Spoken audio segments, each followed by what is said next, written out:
the end.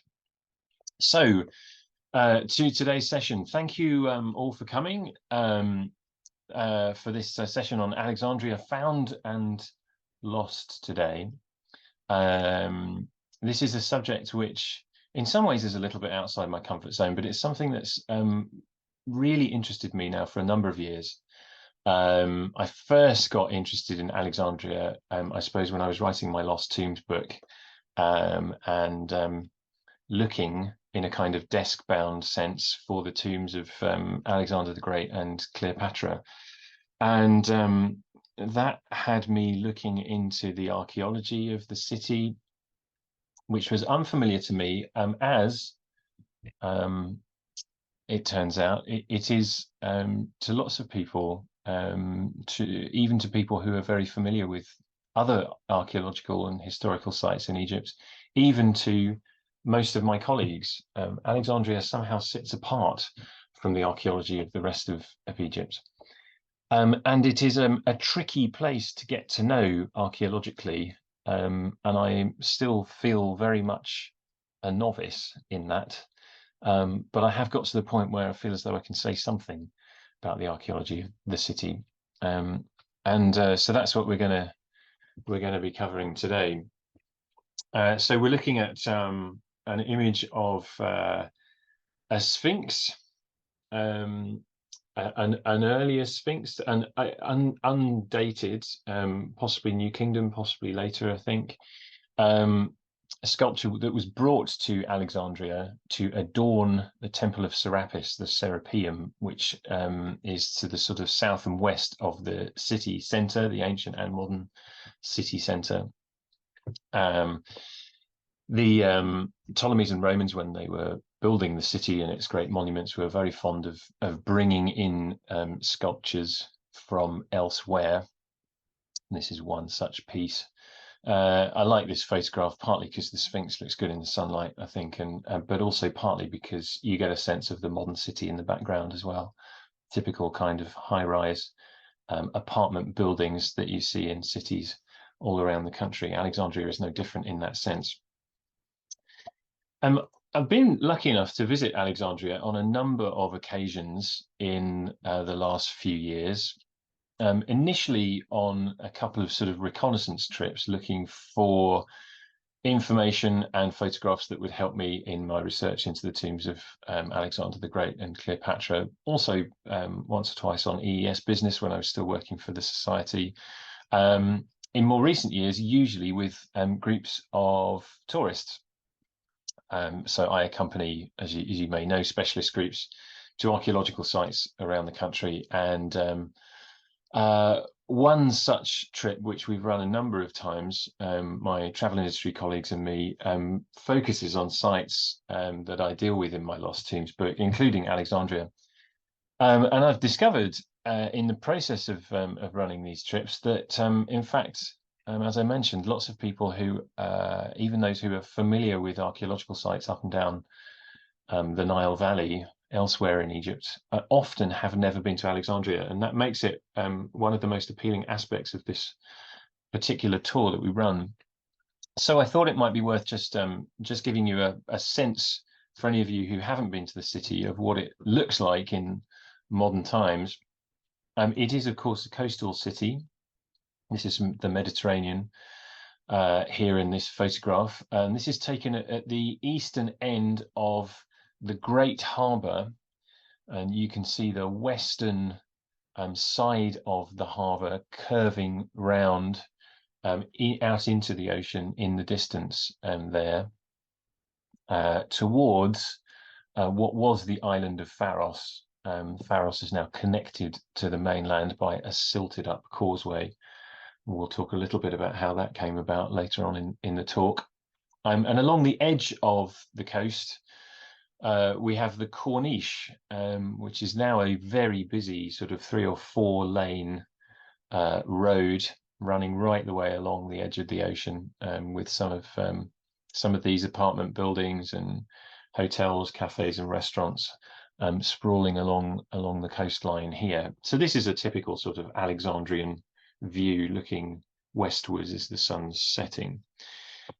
It's a city of busy streets, as all Egyptian cities are, but made distinctive by one or two features in particular, such as the network of trams that are still functioning in the city. As you can see, it's very unusual for an Egyptian city to have a public transport system like this, a tram system.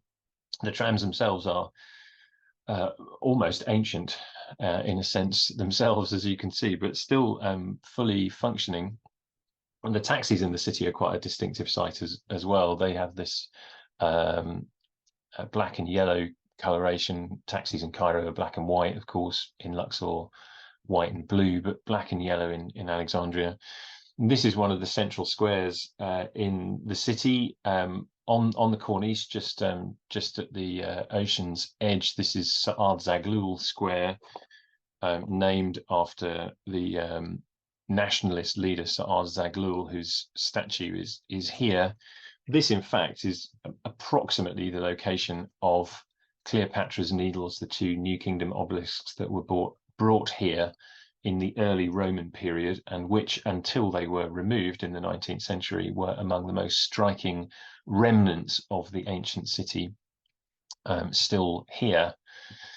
Of course, Alexandria, being on the Mediterranean coast, is also a cracking place to get a fish dinner.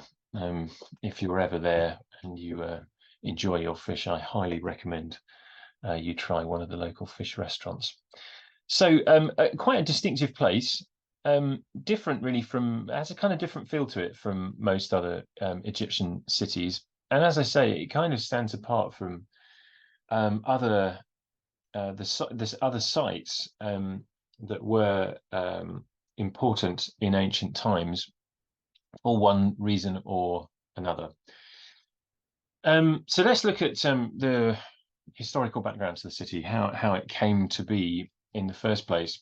It is, of course, named after Alexander III of Macedon, Alexander the Great, who was born in 356 BC, the son of Philip II of the Argead dynasty of Macedon, who succeeded his father as king of Macedon at age just 20 in 336. And this is a very nice head of Alexander, now preserved in the Greco-Roman department in the British Museum.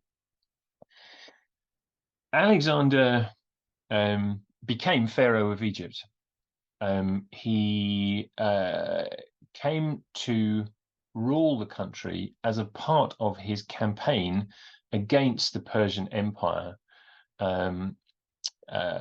taking from them the territories that they themselves had conquered.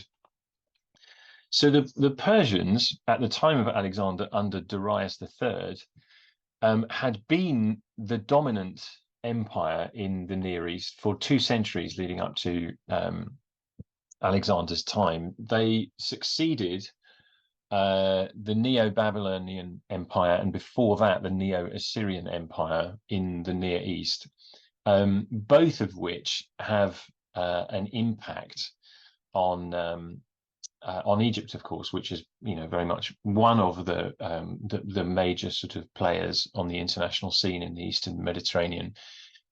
It's the Neo-Assyrians who defeated the Kushite kings of Egypt, the 25th dynasty line, and paved the way for the establishment of the 26th dynasty based in Sais, hence the Saite period. Most of certainly the second half of the 26th dynasty period corresponds to the flourishing of the Neo-Babylonian Empire under Nabopolassar, initially, subsequently Nebuchadnezzar, based in Babylon. That empire was supplanted by the Persians, and the Persians themselves came to take control of Egypt as the 27th dynasty, following the defeat of the last Saite king, Psamtik III, by Cambyses II in 525. So shortly after the Persians established themselves in the Near East, they conquered Egypt and ruled it as Manetho's 27th dynasty for just over a century. Following that, in Egypt, there is a relatively brief period of not as much as a century when successive groups of local rulers reasserted control as Manetho's 28th, 29th, and 30th dynasties. So in some senses, Egypt regained its independence. As far as the Persians were concerned, however, Egypt remained a part of their territory. It was just that Egypt was in revolt, and they recapture the country, bringing about the end of the 30th dynasty by defeating the last native ruler of the country, Nectanebo II, and reassert control as a kind of second wave of Persians. This period is sometimes referred to as the Second Persian Domination, and this second wave of Persian emperors to rule Egypt is sometimes referred to as the 31st dynasty. In any case, their second period of control of Egypt was brought to an end by Alexander. He ousted them, came to rule Egypt himself, and was very much welcomed by the Egyptian people, who seem to have reviled the Persians, who seemed not to be sufficiently respectful of the Egyptians' religious beliefs in particular, and seemed not to wish to reign as true Egyptian pharaohs in the way that other foreign ruling kings had done. So that's the historical background. Alexander incidentally arrived in Egypt in 332 and stayed for a few months, leaving in 331. So Alexander entered Egypt, in fact, as part of a much wider sequence of campaigns and conquests, all with the aim of ousting the Persians from their territory and taking it for himself. So he began this great journey of his in his kingdom of Macedon, his home kingdom, traveled across Anatolia, down through what is now Syria, Lebanon, Israel, Palestine, entering Egypt via Pelusium. He then traveled around the northern part of Egypt a little before exiting again via the same route, back up through Israel, Palestine, into Syria, and eventually into what is now Iraq and Iran. He was either engaged the Persian armies, or found that the towns and cities which had previously been in their control capitulated very easily, as he went marauding around former Persian territories. There is a decisive defeat inflicted on Darius at the site of Gaugamela, which is here, in 331. The same year that he left Egypt. Alexander subsequently chased Darius himself into the regions of Media and Parthia, up here, and Darius was eventually murdered by his own local governor, the local satrap in Bactria, and it's his death that brings about the eventual collapse of the Persian Empire. At this point, Alexander's victory is complete. He continued his journey eastwards towards India, and was less successful in taking territory in that region, but nonetheless he extended the total size of the empire beyond what the Persians had managed. He subsequently returned to Babylon, which remained one of the great cities in the ancient Near East, here, and made this his principal seat for the remaining years of his life. He died in 323, aged just 32, 12 years after he had come to the throne. So an incredibly short, in an incredibly short period of time, he had conquered what at this point in history was the largest swathe of territory ever to make up an empire under any one individual or kingdom's control. An extraordinary achievement. And Egypt was an important part of this. We are told by various ancient sources, including the Greek Alexander Romance, written by an unknown author, sometimes referred to as pseudo Callisthenes, that when he reached Memphis, the Egyptians put him on the throne of Hephaestus as king of Egypt. And there is no doubt from the monuments that were set up in Alexander's name shortly after his arrival in Egypt that he was accepted and recognized as the proper rightful pharaoh of the country. These images come from the shrine at in the center of the rear part of the Luxor temple, a place Alexander never visited, incidentally. But it's adorned with lots of images, quite repetitive and boring actually, but nicely executed images of Alexander standing before the god Ammon. His birth name, Alexander, enclosed in a cartouche. That's what you see in the image on the right-hand side here. The name Alexandros, written phonetically in hieroglyphs. And he was also given a coronation name, a very 19th dynasty seeming coronation name, Setep Enra Meri Ammon. And he has all the usual epithets that you'd expect as well: King of Upper and Lower Egypt, the son of Ra, Lord of the Risings, etc., etc. So undoubtedly the legitimate pharaoh of Egypt from the time more or less of his arrival. So as I mentioned, he arrived into the country via the north and east, entering via the city of Pelusium, which is right up here at the northeastern corner of the delta. This was the gateway into Egypt from the Near East over a long period of time, and as a result, it was a frequent place of conflict between Egypt and its rivals in the Near East.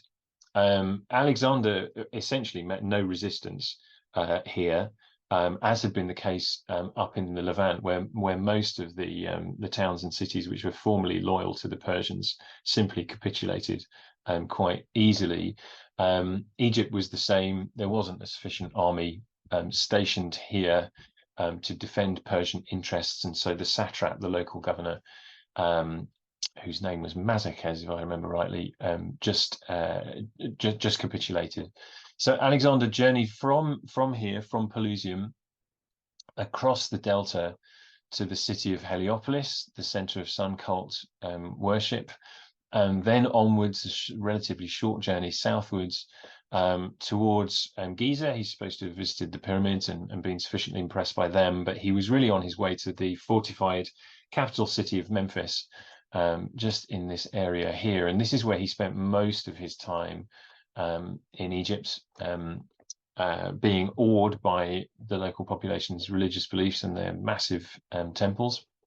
He subsequently journeyed across the western edge of the delta to the Mediterranean coast, where he identifies the spot for his new capital city, which he wished to establish here as a kind of Egyptian base in the southern Mediterranean, a useful point from which to control this part of his empire.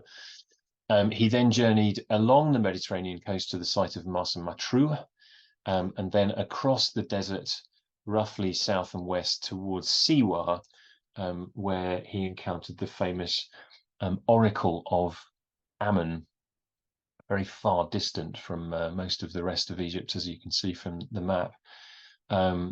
The oracle was very famous. Ammon, of course, was the Egyptians' principal god, and he was believed to sort of speak from this spot via the oracle.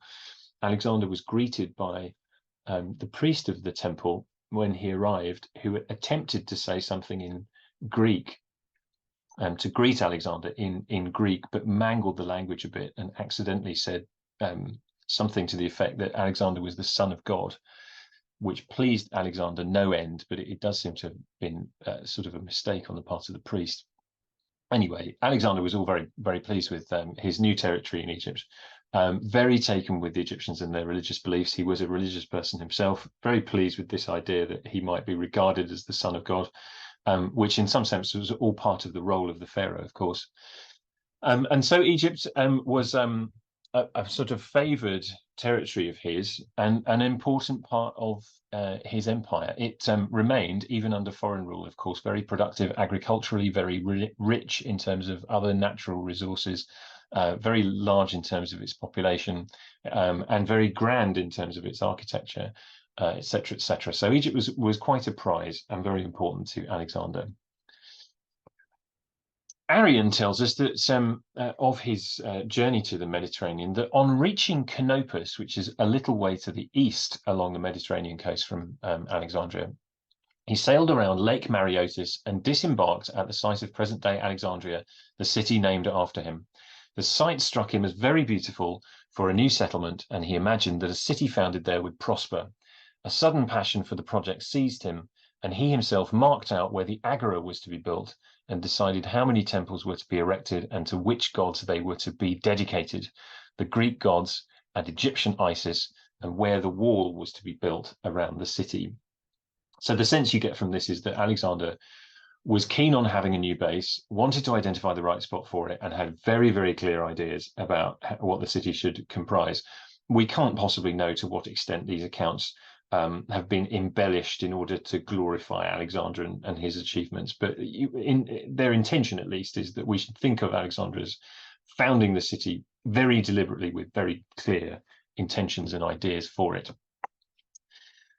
This is a map from Dominic Rathbone and Roger Bagnall's book, Egypt from Alexander to the Copts, which is a very handy little gazetteer of archaeological sites, full of good maps and descriptions of archaeological remains and descriptions from historical sources of ancient sites.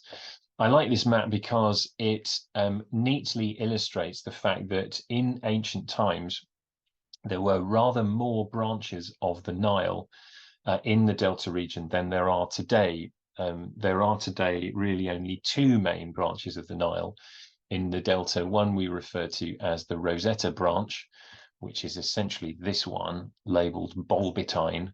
The other one we call now the Damietta branch, after the city of Damietta, which is at the mouth of the river here, labeled here the Buzairite branch. All these other little branches and tributaries now don't exist, not in the same way anyway. But the river in the Nile Valley and in its various branches in the Delta was not just the source of water and fertilizing silts for the land.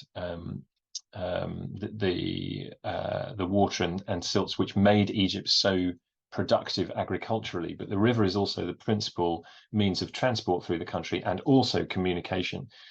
So it's crucial to the administration of the country as well in that sense. So its importance cannot be overstated. So Alexandria was located partly on the Mediterranean coast to allow easy access from Alexander's other territories around the Mediterranean Ocean, but also neatly close to Lake Mareotis, which allowed access via canals to the canopic branch of the Nile, which could then convey boats, messages, information, people, etc., across the Delta to Memphis, which up until the foundation of Alexandria remained the principal city in Egypt, fortified, populous, full of enormous temples, great wealth, the seat of the king, etc., and to other sites within Egypt beyond to the south. So strategically well located in this place with access via water on two sides. A great deal of what we know about the ancient city comes from ancient sources, and the single best of those sources is that of Strabo's Geographica. Strabo was a writer, traveler, geographer, philosopher, etc., traveled to Egypt and to Kush in the period more or less immediately following the end of the Ptolemaic. Ptolemaic period is brought to an end, of course, by the death of Cleopatra and Mark Antony, their defeat by Octavian, who in that moment would become, more or less, Augustus Caesar, the first Roman emperor. And at this point, Egypt becomes absorbed into the new Roman Empire, ushering in an entirely new era for the country and for the Mediterranean as a whole. And the city, it seems, at this point in the very early stages of the Roman Empire, was at something of a peak. It had been in existence for around about 3 centuries, so plenty of time for it to be built and its great monuments to be completed and in use and well known around the ancient world. But before, it had begun to suffer successive waves of invasion. Well, actually not. Of course, there had been those towards the end of the Ptolemaic as well. But before it began to be substantially damaged, destroyed even by these raiders. So Strabo happened to be writing more or less at sort of the perfect time for the city, and his descriptions are quite detailed as well. So although we'll touch on other sources here and there, we're going to make extensive use today of Strabo's descriptions of the city to get a sense of what it was like in the period of the late Ptolemaic early Roman Empire. That is the period, I admit, which is of the greatest interest to me as well, particularly when thinking about the tombs of Alexandria and Cleopatra. Because what I want to do in this talk principally is to go over what Strabo tells us, and then to see how that can be reconciled with what archaeological evidence survives. And when we talk about the archaeological evidence, the monuments that have survived, I will sometimes be referring to remains from later periods. So I thought it was worth just throwing in this timeline now, just to avoid any confusion, because there are a lot of terms, particularly relating to later periods of Egyptian history, post-ancient periods, which might be less familiar to you. They're less familiar to me too. So I am, and therefore we are today, most interested in the ancient phases of the city, particularly the Ptolemaic and early Roman periods. So the Ptolemaic runs from roughly 305. That's the date of the coronation of Ptolemy I. He had been in charge of Egypt effectively for a decade or two prior to this point, but he's crowned pharaoh in 305, and that's the sort of official starting point of the Ptolemaic period. And this runs down until the death of Cleopatra and Mark Antony as a result of their defeat by Octavian in 30 BC. The Roman period then begins in 30 BC and ends, at least as far as this timeline goes, in 641 in the current era, which is the date of the Arab conquest. So that long period of 6 centuries and more incorporates both the Roman and subsequent Byzantine periods. We can then divide the next phase, the medieval period in Egypt, into two: the early medieval period, incorporating the Umayyad, Abbasid, and Tulunid, and then a second Abbasid period lasting from 656 to 935, then a later medieval period under the Fatimids, Ayyubids, and Mamelukes. That lasts until 1517, when Egypt was absorbed into the Ottoman Empire, which had control of the country for best part of 3 centuries, from 1517 up until the point of Napoleon's invasion in 1798. Napoleon's invasion only really brings about a relatively brief sort of interruption, during which the French were more or less in control of the country, but they were ousted by a coalition of British and Ottoman forces a few years later. So French control doesn't last really very long at all. And officially, Egypt was then returned to the Ottomans and would remain a part of its empire for another few decades. In practice, the French invasion had opened the way for one Ottoman army officer, an Albanian called Muhammad Ali, to take control of the country. And he was recognized as the local ruler by the Ottomans in 1805. One of his successors decades later would be recognized as the true independent ruler of Egypt, independent from the Ottomans. But in practice, Muhammad Ali operated as an independent ruler from this time onwards.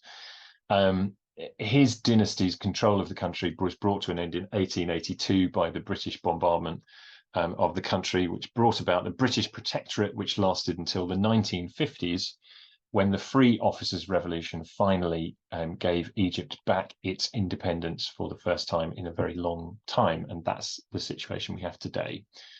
Very brief lesson in the last 2,000 years of Egyptian history. More lectures there one day, maybe. So that's the sort of basic terminology that we might be using here and there when we refer to the archaeology in the city. So to Strabo's descriptions, he begins by telling us that Pharos is an oblong isle very close to the mainland and forms with it a harbour with two mouths. The shore of the mainland forms a bay, since it thrusts two promontories into the open sea, and between these is situated the island which closes the bay, for it lies lengthwise parallel to the shore. So Strabo is referring to Pharos Island, which is here, as you can see, running it's a sort of linear, roughly linear shape, parallel to the shore of the mainland. And there are these two promontories either side. This is one of them. There is another one off to the west, which is just off this map. And altogether, the two promontories here, another one over here somewhere, and Pharos kind of enclose the whole of this area and make of it a natural harbour. The Heptastadium forms a bridge extending from the mainland to the western portion of the island, that is the island of Pharos. This work, man-made, formed not only a bridge to the island, but also an aqueduct. So this is the Heptastadium here, so named because it was 7 stadia in length, heptastadia. And this has the effect of dividing this great natural harbour into two, with one to the east on this side and the other one to the west.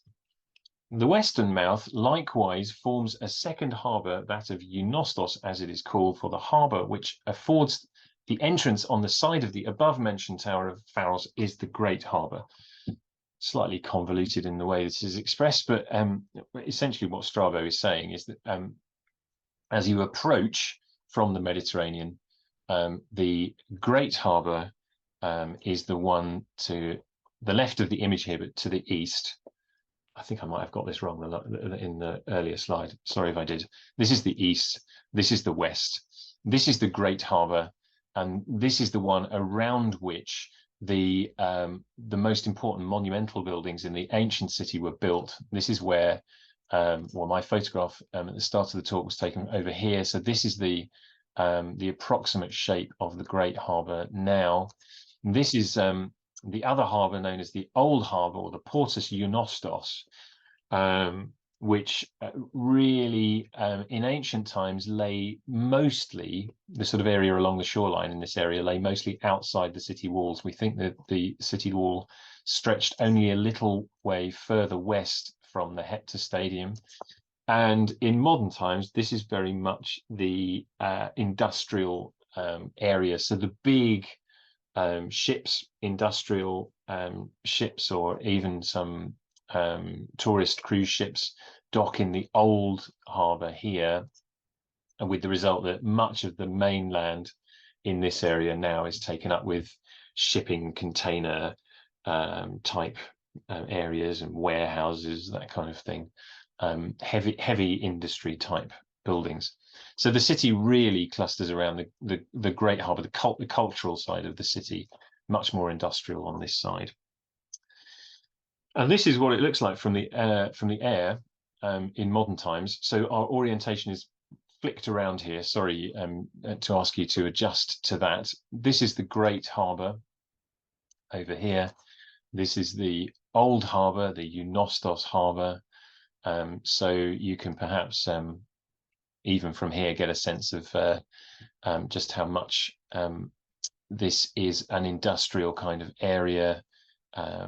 These are all sort of areas given over to shipping containers, various other bits and pieces of industry. It's much more densely built on this side. The Heptastadium is now underneath this much wider area. What happened is that the heptastadion allowed for silt to collect around it, and that silt eventually accumulated to the extent that it could be built upon. And that process continued over the centuries to the point where the silted up area is now very wide, and in fact a substantial part of the city itself. So the island, what was the island of Pharos up here, is now very much connected to the mainland by a network of roads and a very densely built up area. Strabo goes on, the advantages of the city site are various, for first, the place is washed by two seas, on the north by the Egyptian Sea, as it is called, and on the south by Lake Mareia, also called Mareotis. This is filled by many canals from the Nile, both from above and on the sides. So this is what we were talking about earlier.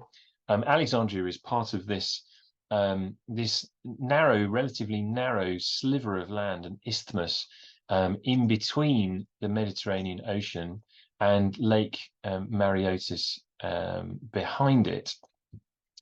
In modern times, incidentally, the lake, which is of a different size and shape these days because it's been manipulated over the centuries by canals, and the position of the coastline has slightly altered, actually. For one reason or another, salt water has been allowed to enter the lake. So in modern times, it has a higher salinity than the Nile.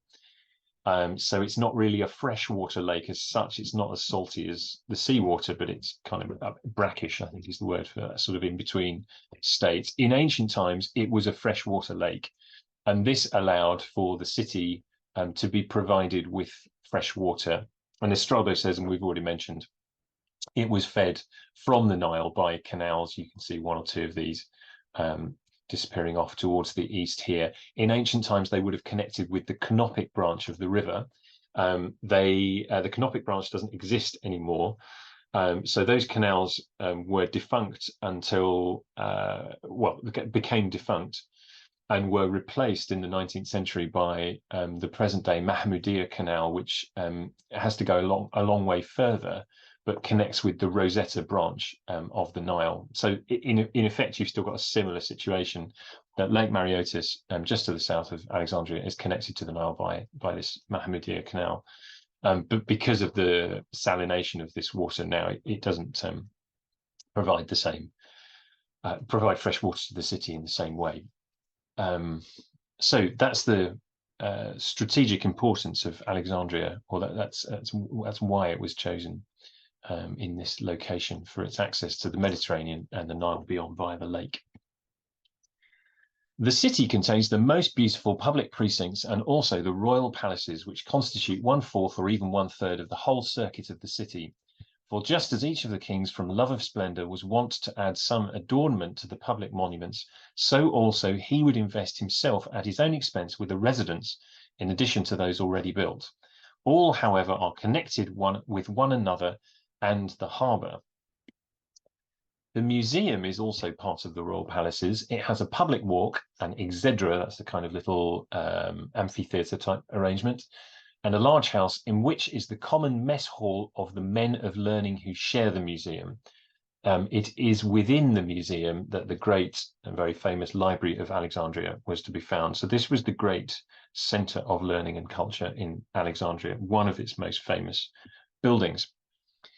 In the great harbour, at the entrance on the right hand are the island and the tower Pharos, and on the other hand are the reefs and also the promontory Lochias, with a royal palace upon it. And on sailing into the harbour, one comes on the left to the inner royal palaces, which are continuous with those on Lochias and have groves and numerous lodges painted in various colours.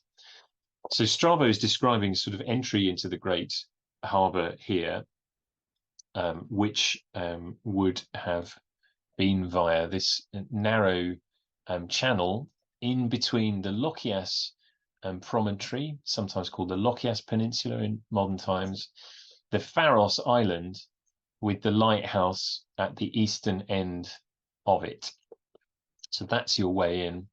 There was, he tells us, a palace on the Lochias Peninsula somewhere, and then this was more or less next door to the other inner royal palaces in this sort of area. So we can assume that the royal residences of the Ptolemies were in this sort of corner, if you like, of the harbour.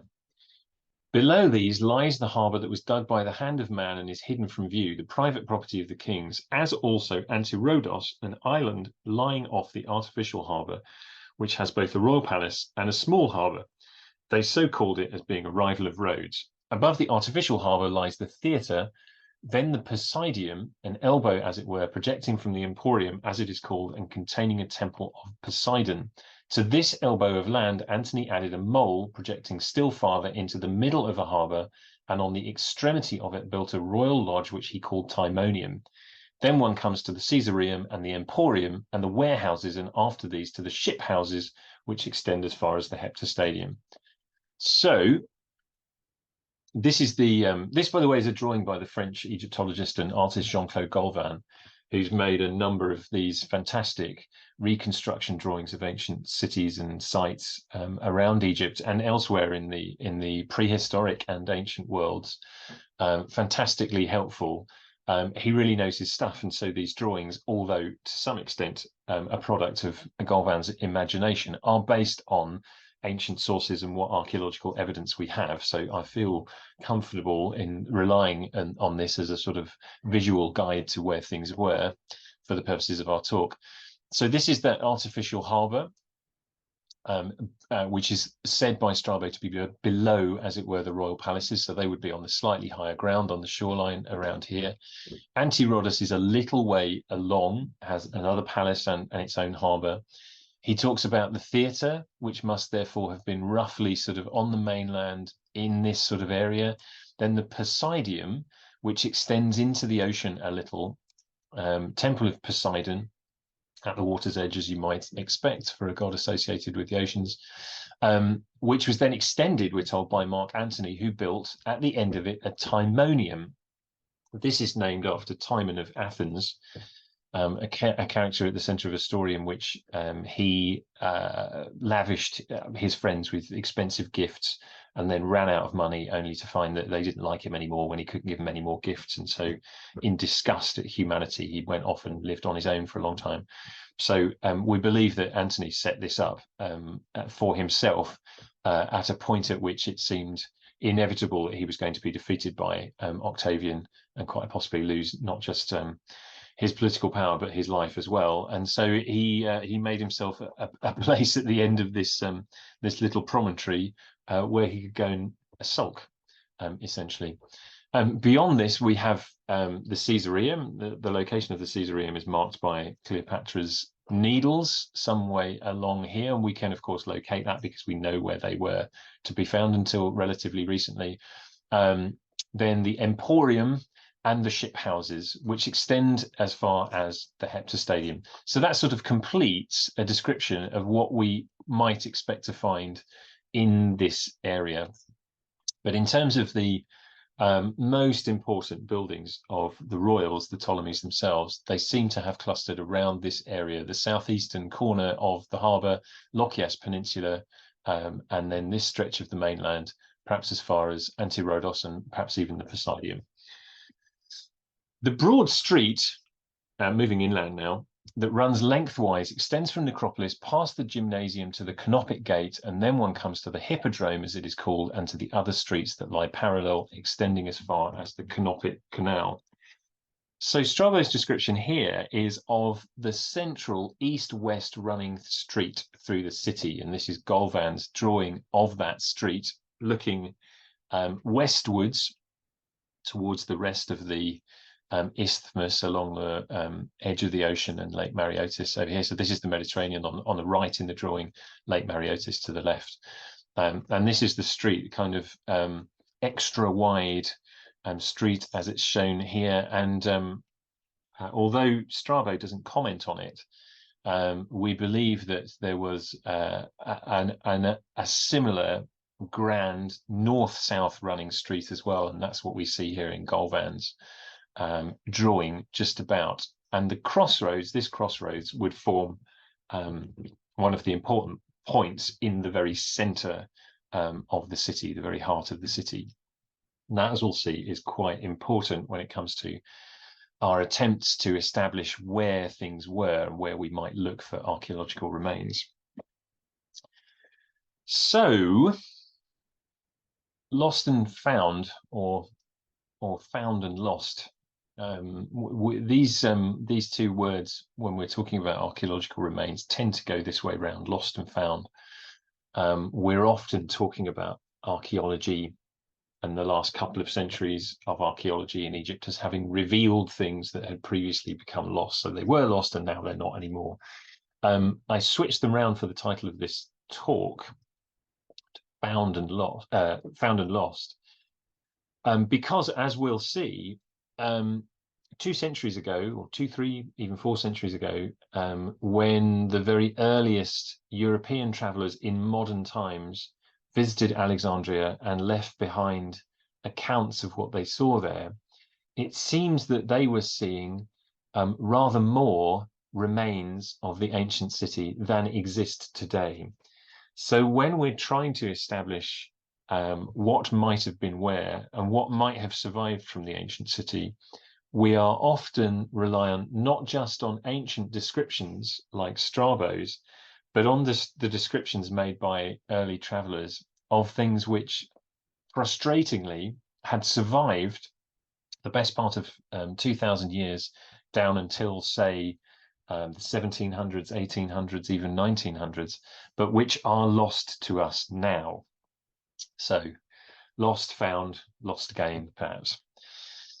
And these 3 maps at the top of the slide here are very important in helping us to understand what happened to the ancient city and how we might go about trying to recapture what might have survived from that ancient city.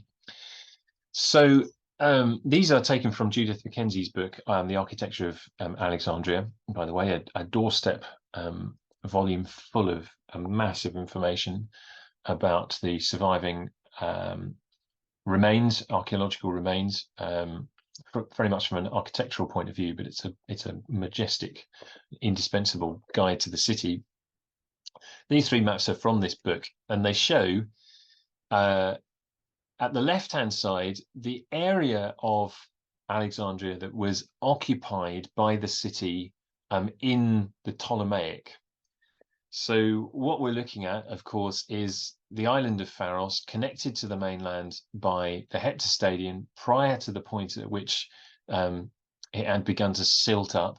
Lochias Peninsula off to the east here, and then a mixture of natural and artificial locations here, the island of Antirodos, the Poseidium, Timonium at the end of it, etc. And then the greater part of the city itself occupies most of the width, as it were, of the isthmus in between the ocean and the lake to the south here, and that's the dotted area here. As you can see from the second of the maps, the one in the middle, by the early medieval period, around about 1,000 years after the foundation of the city onwards, it had shrunk considerably and only occupied a much smaller part of the mainland, sort of in and around the area of the heptastadion, which by this point had become silted up to the extent that it wasn't just a causeway, but really an extension of the mainland connecting Pharos to the area of the main city. At the same time, as you can see in the Great Harbour, the Lochias Peninsula has become just a sort of a narrow strip of land, and Antirodos and the other constructions in this area, Poseidium, the artificial harbour, these have all disappeared. And in the third of the maps here, which relates to the size and position of the city during Ottoman times, you can see something funny has happened, and that's that the what was the sort of central core of the Ptolemaic city, which became the occupied part of the early medieval or Arab city, has almost been sort of abandoned, and the greater part of the occupation of the area has now moved onto the silted up area of the Heptastadion and onto the Pharos Island itself. So this area, roughly this sort of shape, which was the ancient Ptolemaic city, had come to be almost completely abandoned. And it was during Ottoman times that the first of our early European visitors were visiting the city and leaving behind their accounts. So it's Alexandria of Map C here that they were encountering. One of the earliest is a guy called George Sands. You might have heard me give this quote before. It's a favorite of mine. Sands is one of the earliest of these European travelers to leave behind a comprehensive account of what he encountered in Egypt and elsewhere on his travels around Europe and the Eastern Mediterranean. Travelers from Europe would almost always enter Egypt via the Mediterranean, via Alexandria, and they would generally have been very aware of Alexandria's reputation as one of the great cities of the ancient world, the stage for some of the great stories, including that of Cleopatra and Mark Antony, which of course would eventually be retold by William Shakespeare, among others. And so their expectations of what they might find in Egypt at places like Alexandria were quite high. And while they perhaps weren't disappointed when they visited the pyramids of Giza, or when they visited a city still dominated by monumental ruins such as Thebes, in and around the modern town of Luxor, what they encountered in Alexandria does seem to have been a disappointment, more or less, to all of them. Sands captures this quite well in the early part of his account. He refers to Alexandria as Queen of Cities and Metropolis of Africa, but how much different is that Niobe from this? Of antiquities, there are few remainders. And this is just a very short quote, but as I say, this is echoed by most of the other early travelers at the time. They're expecting to find a great, if ruined, city from ancient times, and there's almost nothing to see. This is a bit of a disappointment to them. We have images from some of these early travelers as well. We're skipping ahead in history here to the late 18th century, when Alexandria was visited by Italian, I think, diplomat Luigi Meyer, who left behind a series of drawings which were published in his account of his travels. This one shows the Mediterranean and the state of the coastline in the area of the Great Harbour. The Great Harbour, if this is what it's intended to be, is made to look much smaller than it really is here, which is a bit puzzling. But we can orient ourselves with thanks to the presence in the image of this obelisk. This is one of the two obelisks we call Cleopatra's Needles. So we know that we're in the Great Harbour, and as you can see from the drawing, the whole of the coastline around the edge of the harbour seems to feature these ruins of something monumental, walls of some kind with what's perhaps a rounded tower at this end.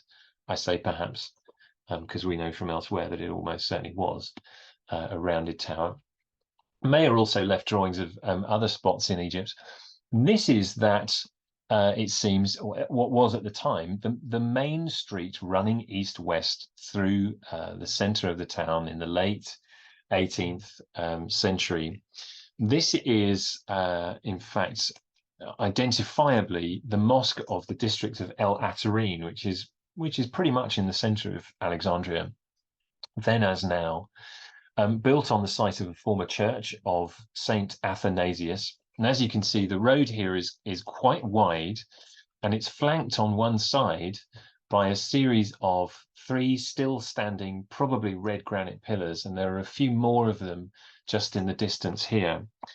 And this is another drawing also of Mayer's from slightly of a view from slightly further along the same street. So this is the mosque again, this time on the other side of the drawing because it's looking in the opposite direction, westwards, back along this main street. So you can see more of those pillars there and a couple more of them lying on the ground here too. So even though travelers like Sands were disappointed by what they found, and perhaps felt as though they weren't seeing the ancient city in all its former glory, they were still certainly seeing remains of that ancient city. Tantalizingly for us, because of course we don't get to see anything like as much as this today. This is another of his views. Again, it shows, as you can see here, one of Cleopatra's needles. In fact, it shows both of them. This is the standing one. And this is the other one now lying on its side. And again, you can see a little bit of the Great Harbour in the background here. This is the Mediterranean.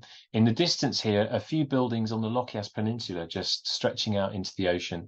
And along the seafront, again, here we can see those monumental walls. And this is that rounded tower that I referred to earlier, which is an important landmark, as we shall see.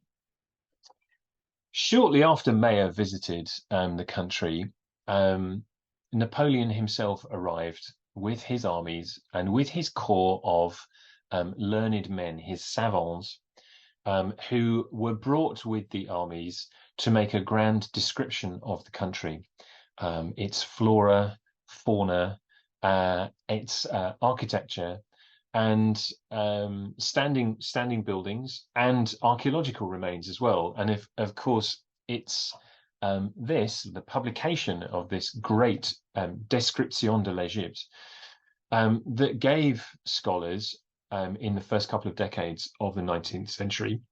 It took that long for them to publish, 20 years or so. What was at that time by far and away the most comprehensive record of archaeological sites and monuments in Egypt. And this was enormously valuable at the time because it provided so much more information than had been accessible to scholars up until that point. It remains enormously important to this day because it presented a snapshot of Egypt's archaeology at a time at the beginning of the 19th century, when interest in archaeology in ancient Egypt, partly fueled by the Description itself, was just about to get going in a big way. And that brought with it, of course, lots and lots of archaeological excavation and the removal of lots and lots of antiquities from the ground and from Egypt, altering the archaeological landscape forever. So the Description is a snapshot of Egypt's archaeology at a point just before it was about to change very dramatically, and that's very helpful for us. And the savants provided an excellent map of Alexandria as it was at that time, and this is a part of it. So you can see here the area of the medieval city enclosed very clearly by this city wall. Now, this encloses a much smaller area than we believe was occupied in the Ptolemaic. You can also see outside the city walls onto the silted up area around the Heptastadium further buildings. And if we zoom in a little, we can see some very interesting and very useful details. So first of all, there are little labels on here that hint that there was perhaps much more to be seen, even in a very ruinous form, still present on the ground or just below the surface, perhaps. So intriguingly, around the area of the Lochias Peninsula, that southeastern corner of the harbour, where Strabo leads us to believe that most important buildings of the royals, the Ptolemies, were to be found, there is the label here says Palais Ruine, ruined palace. Now, were the savants guided by what they were actually seeing or by what Strabo described? A bit difficult to say. There's apparently a cemetery area here, just a little way inland. The needles of Cleopatra are located just within the Arab walls. This circular tower, which cropped up in those two of Mayer's drawings, is labelled Tower of the Romans here, and it would retain that name for the rest of its existence. The Mosque of St. Athanasius is the El Atarine Mosque, which cropped up in Mayer's drawing. So his drawing of that street would have been made, or his drawings rather, would have been made roughly here and here. And that street is very visible, running right the way through the city here, all the way to the Eastern Gate here, which it's only the word port gate that's preserved in this zoomed in version of the map. But this is referred to usually as the Rosetta Gate. And as you can see, the walls seem to be very well preserved at this point. No longer the case, sadly. This is another map made at approximately the same time by a Frenchman called Cassat, which also gives us some similar sorts of information. Again, we can see this east-west street running in a very straight line, pretty much through the center of the city, to what's called here Bab el Rashid, Porte de Rosette, the Rosetta Gate, in the walls here. The towers along the walls here are said by Cassas's label to be constructed with ancient debris. Perhaps most intriguingly of all, right the way along the ocean edge here, in the area of the Lochias Peninsula, just stretching off above the slide here, his label says "Plage couverte de décombres d'anciens édifices," beach covered in the ruins of ancient edifices. So right in the area where Strabo tells us we should expect Ptolemaic royal palaces, there were apparently lots of remains of ancient buildings at this time. A little while later, Henry Salt, the famous British vice consul or consul general in Egypt, who was the sort of facilitator of most of the early British Egyptology and excavation work carried out by people like Belzoni, Banks, Gardner Wilkinson, Robert Hay and co. He was an Egyptologist himself, Salt, and he produced this map of Alexandria, another of the most useful, again showing similar sorts of things. The east-west street is very clear. The Rosetta Gate is labelled here. He also has remains of monumental buildings in this key area, just a little way along the shoreline from Cleopatra's Needles. He mentions Diocletian's column, which we'll see a little while later, just outside the Arab city walls, a race course, which appears in the form of a depression in between mounds. And as you can see from this and from the other maps as well, actually, in and around the city centre, there are a number of mounds. I'd also draw your attention actually to this interesting stretch here. It's very much a sketch plan in this area, as you can see, with the sort of outlines of what's perhaps a gridded street plan in this area. But there appears to be a linear kind of opening here, running perpendicular to the east-west street, apparently heading towards the Lochias Peninsula. And again, if you recall that idea that there should have been, we think, not just an east-west street, but a north-south street and a great crossroads in the centre, the position of this north-south street is of great interest to us. And it does look rather as though Salt was locating something like that in this area, coinciding with the position of the Rosetta Gate.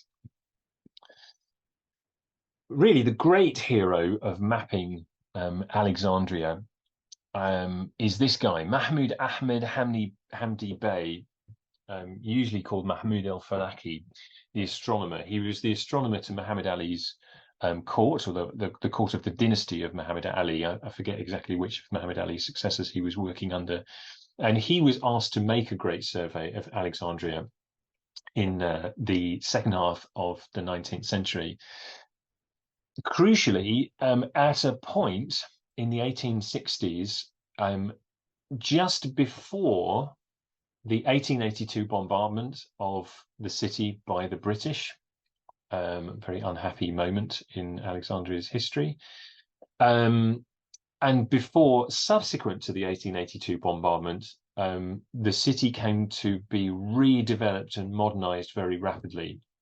It's that late 19th, early 20th century rapid development and construction that conceals what Mahmud al-Falaki and those before him could have seen on the surface in the city, while the area of the ancient Ptolemaic city was still largely undeveloped, abandoned even.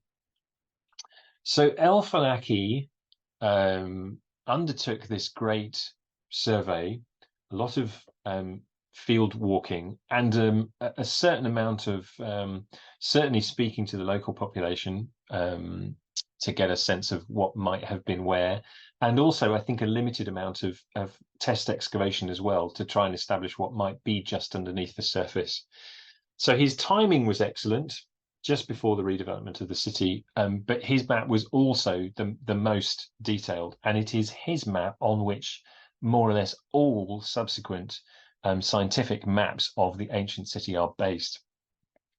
And it is based essentially on, of course, the geography, the natural geography, what he was able to observe, the position, as per his conjecture, his sort of guesstimates, I suppose, estimates, of the location of the central streets in the city, but also the wider grid on which the whole city was based.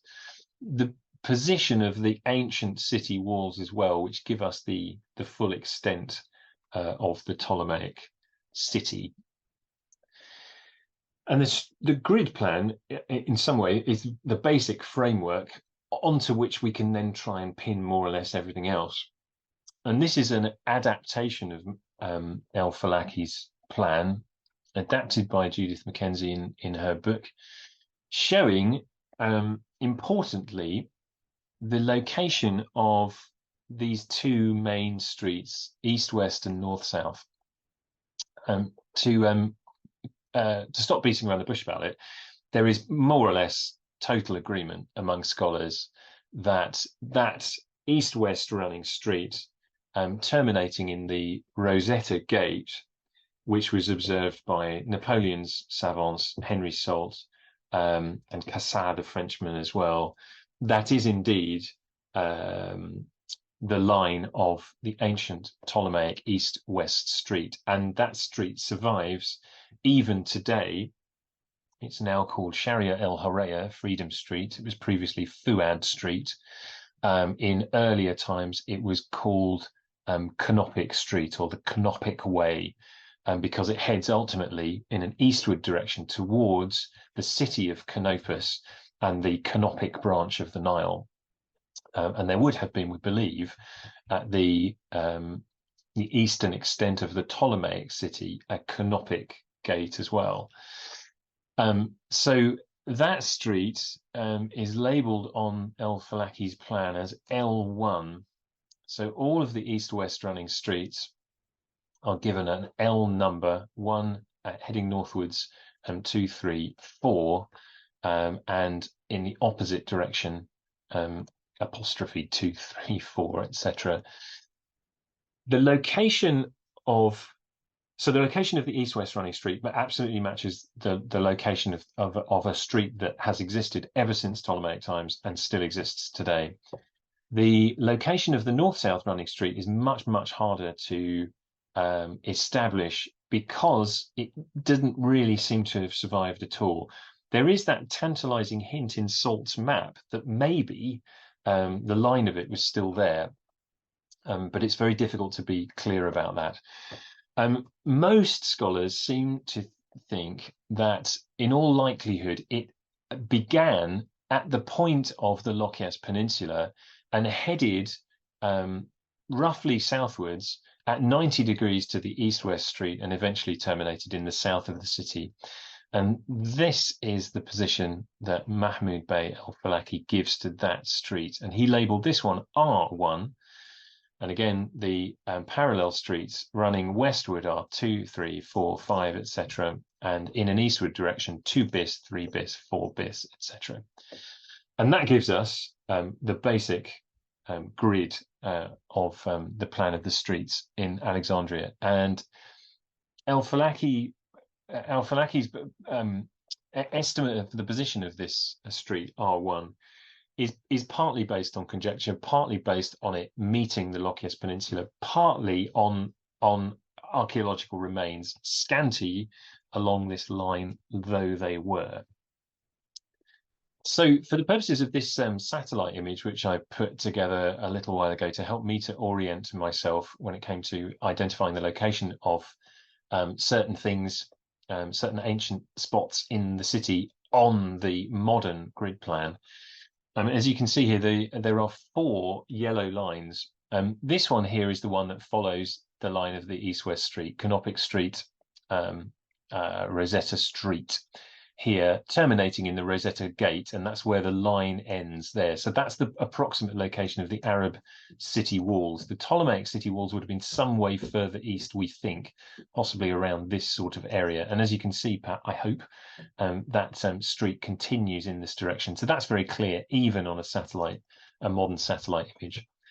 The north-south street doesn't correspond to any part of the modern street plan, but if we suppose that it runs at 90 degrees to the modern day Freedom Street and starts at the Lochias Peninsula, then it must have been in approximately this sort of location here. The other lines, incidentally, this one represents the approximate original location of the Hepta Stadium, as you can probably guess. This other line running perpendicular to Freedom Street is sometimes proposed as an alternative location for the central east-west street. So here again, this is Mayer's drawing. This is the east-west street, El Atarine Mosque, lined with columns here. And we think that it's likely that the east-west street, possibly the north-south street as well, were lined along the length with columns like this. Just at this point, I thought it'd be useful just to, of course, remind ourselves that thanks to the accumulation of natural and man-made debris over the centuries during which this part of the world was occupied by human beings, as a result of all of this, the very earliest Alexandria is quite a long way beneath the modern ground surface in the city. And that's illustrated quite well by these photographs here, which were taken during the German archaeologist Ferdinand Noack's excavations in the city at the turn of the 19th and 20th centuries. So this is the position of the ground level at that time. You can see these modern buildings rather in the background, and you may just about be able to make out a figure whose legs are cut off, standing in an even deeper part of the archaeological trench here. So you can see that they would have had meters and meters worth of accumulation to go through before they could get to the Ptolemaic levels. And of course, this made El-Falaki's job in terms of trying to establish the position of streets and anything else extremely difficult. But they were able to do this in certain places, and that has helped clarify the picture here and there. There are in the city, it's still possible to see some of these columns. It's just that for the most part, they are no longer, sadly, in situ, as it seems they may have been in Mayer's time. This is a column which is just off Nabi Daniel Street in the centre of the city, which I'm not entirely sure about this, but I think may be still in situ. It appears to be sitting on some pretty old stone, and it is, as you can see perhaps from this, at a level quite considerably beneath the current street level. So this may be one of those columns. It's standing on approximately the line of that east-west running street. So this one may be in situ. I'm not sure about that. You're more likely to see columns in new positions, as it were. So these two have been reused to provide supports for an iron gateway in the front of this building. I'm not sure what that building is, but something important enough to have some elaborate security features, turnstiles and things at the front here. On the left-hand side here, you can see more of these columns re-erected in the kind of outdoor archaeological garden around the Serapeum, a number of them just lying on their sides here in the gardens around the Comet Shagafa tombs. So the columns are there, they're just not in position anymore. So they sort of speak to some aspects of the ancient city having survived, but they don't, unfortunately, in their position now, give us much of a sense of where things were. In terms of the city walls, a great deal more was still visible a couple of centuries ago than it is now. We've already seen that there were substantial walls of one kind or another along the coastline visible to Luigi Meier. They crop up in his drawings. And we've also seen from the Napoleonic maps that the walls seem to have survived to some extent, at least, around the perimeter of the Arab city, at least. In that case, of course, those walls would be later than the Ptolemaic walls, which we think were in a different position, but even those have mostly disappeared now. So what you can see are just a very small number of preserved section of walls here and there. So this is the so-called Shalalat Tower within the Shalalat Gardens, which seems to incorporate both medieval Arab, but also, curiously enough, earlier Ptolemaic sections. If that's right, then it's not entirely clear what a monumental Ptolemaic building would be doing in this place. This is part of the Arab walls, but not part of the Ptolemaic wall. So it's a Ptolemaic wall. It's part of something else, not a girdle wall.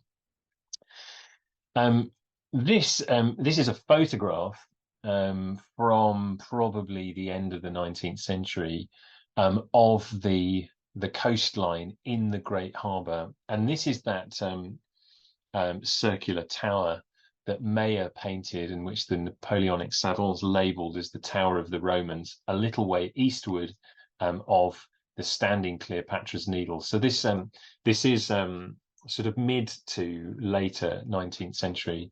And you can see the remains of some other sort of walls in this area as well. So again, these appear to have been a part of the Arab city walls, but they again incorporate, it seems, earlier masonry, suggesting that they might also be, in fact, part of the Ptolemaic city walls.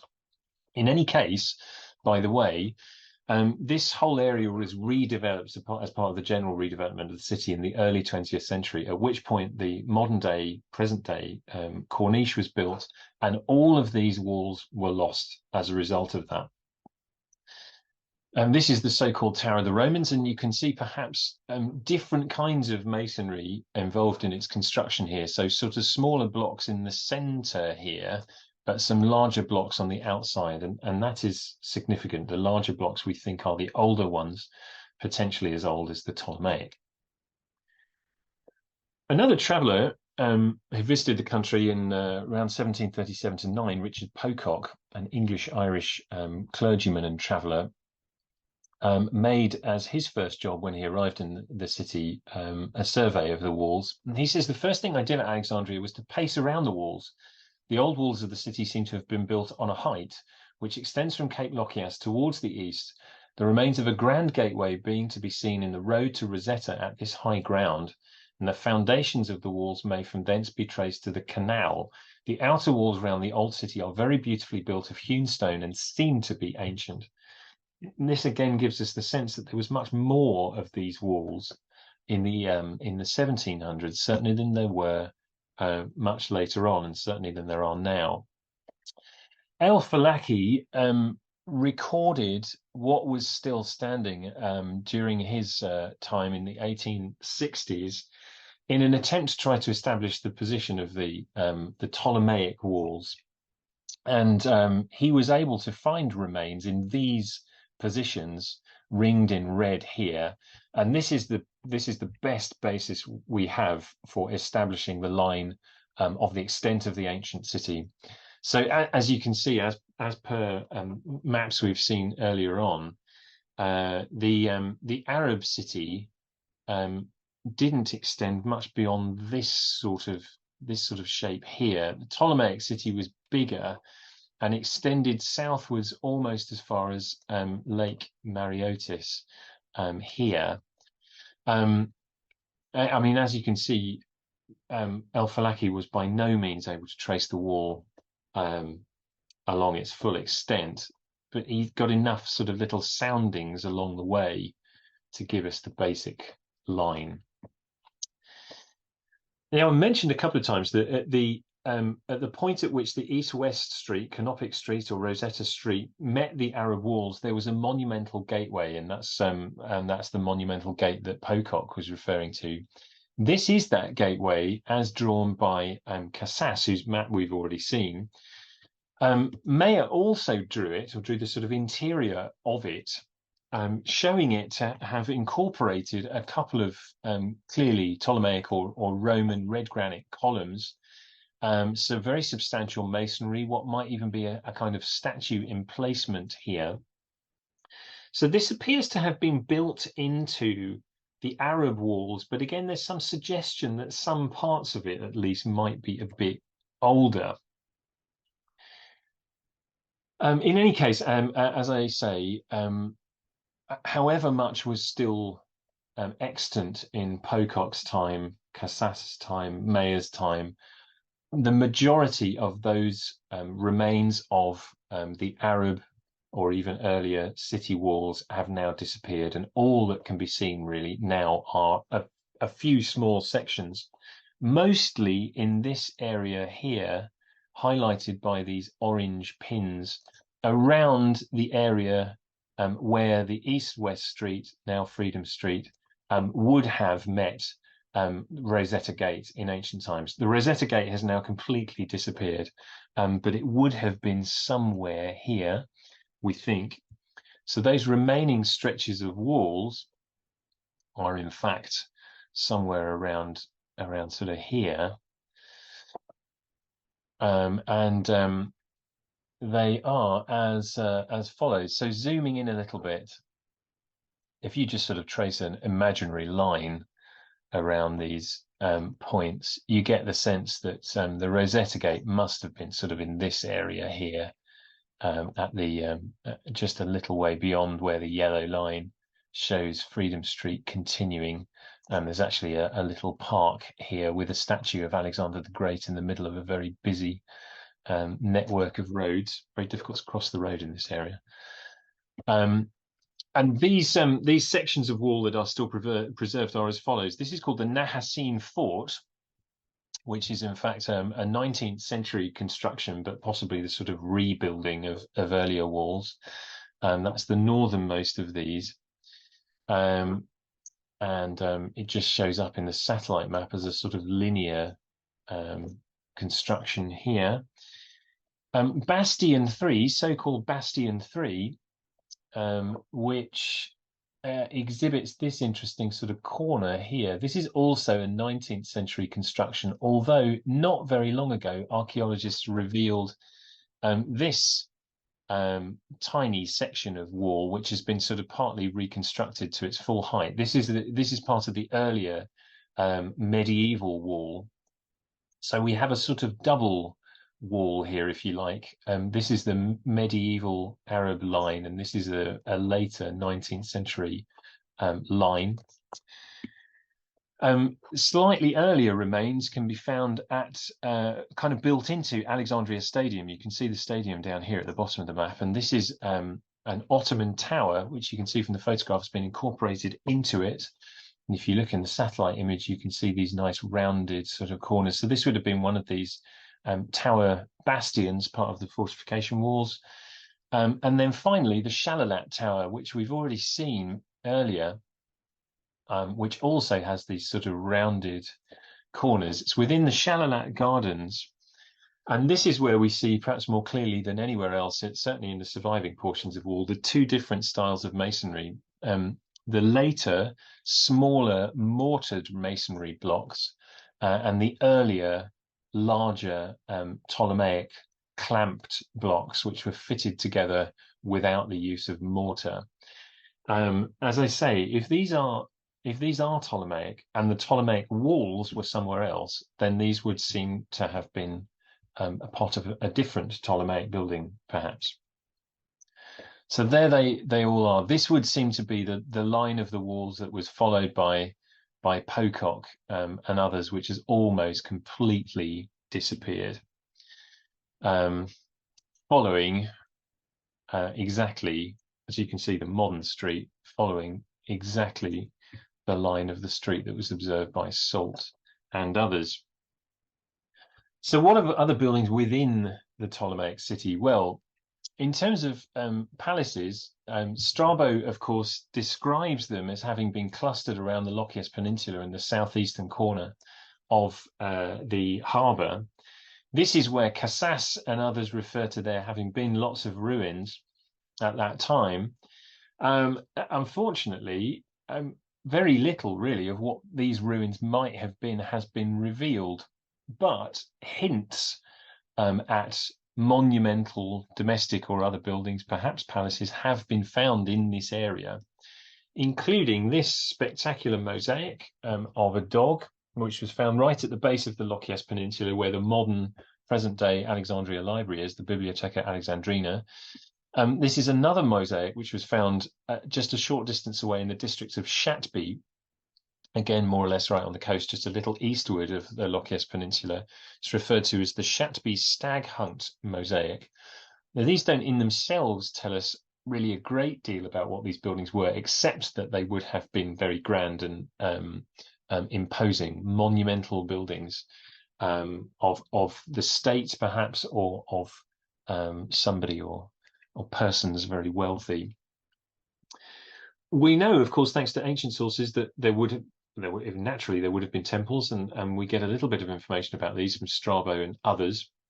He, of course, mentions the Caesareum, and it is the Caesareum at the front of which the two obelisks, Cleopatra's Needles, were erected.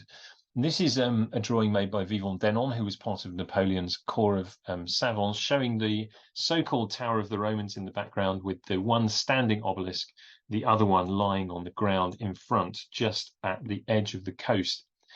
These are, in fact, New Kingdom obelisks. I mentioned at the start of the talk that it was very common in Ptolemaic and Roman times for monuments from elsewhere to be brought, older monuments to be brought to Alexandria to embellish temples, etc. And that's what happened here. So these were originally erected by Thutmose III in the 18th dynasty in Heliopolis, a long way away, in the region of modern Cairo. Further inscriptions later added there by Ramesses II, and they were eventually taken to Alexandria in Roman times. They were subsequently removed in the 19th century from Alexandria, one to London, where it is known, of course, as Cleopatra's Needle. It's on the Thames embankment now. The other one is in Central Park. The one in London, by the way, is the one that was lying down on the ground. The one in New York is the one that was standing. This is also referred to as Cleopatra's Needle, and this one was removed just a little while later in 1880. And this, in fact, is a photograph of the New York obelisk being removed. First of all, tilted onto its side so that it could be put in a specially prepared vessel, taken off to New York. This photograph is very helpful in allowing us to see the precise location of the obelisk, as was the building in the background here, which is under construction at the time the obelisk was being removed, still exists, just at the edge of Sa'ad Zaghloul Square. It's not in a very good way now. As you can see, it's occupied on the lower levels, but the upper levels seem to be derelict. As you can see, the wooden shutters are missing. It's undoubtedly the same building.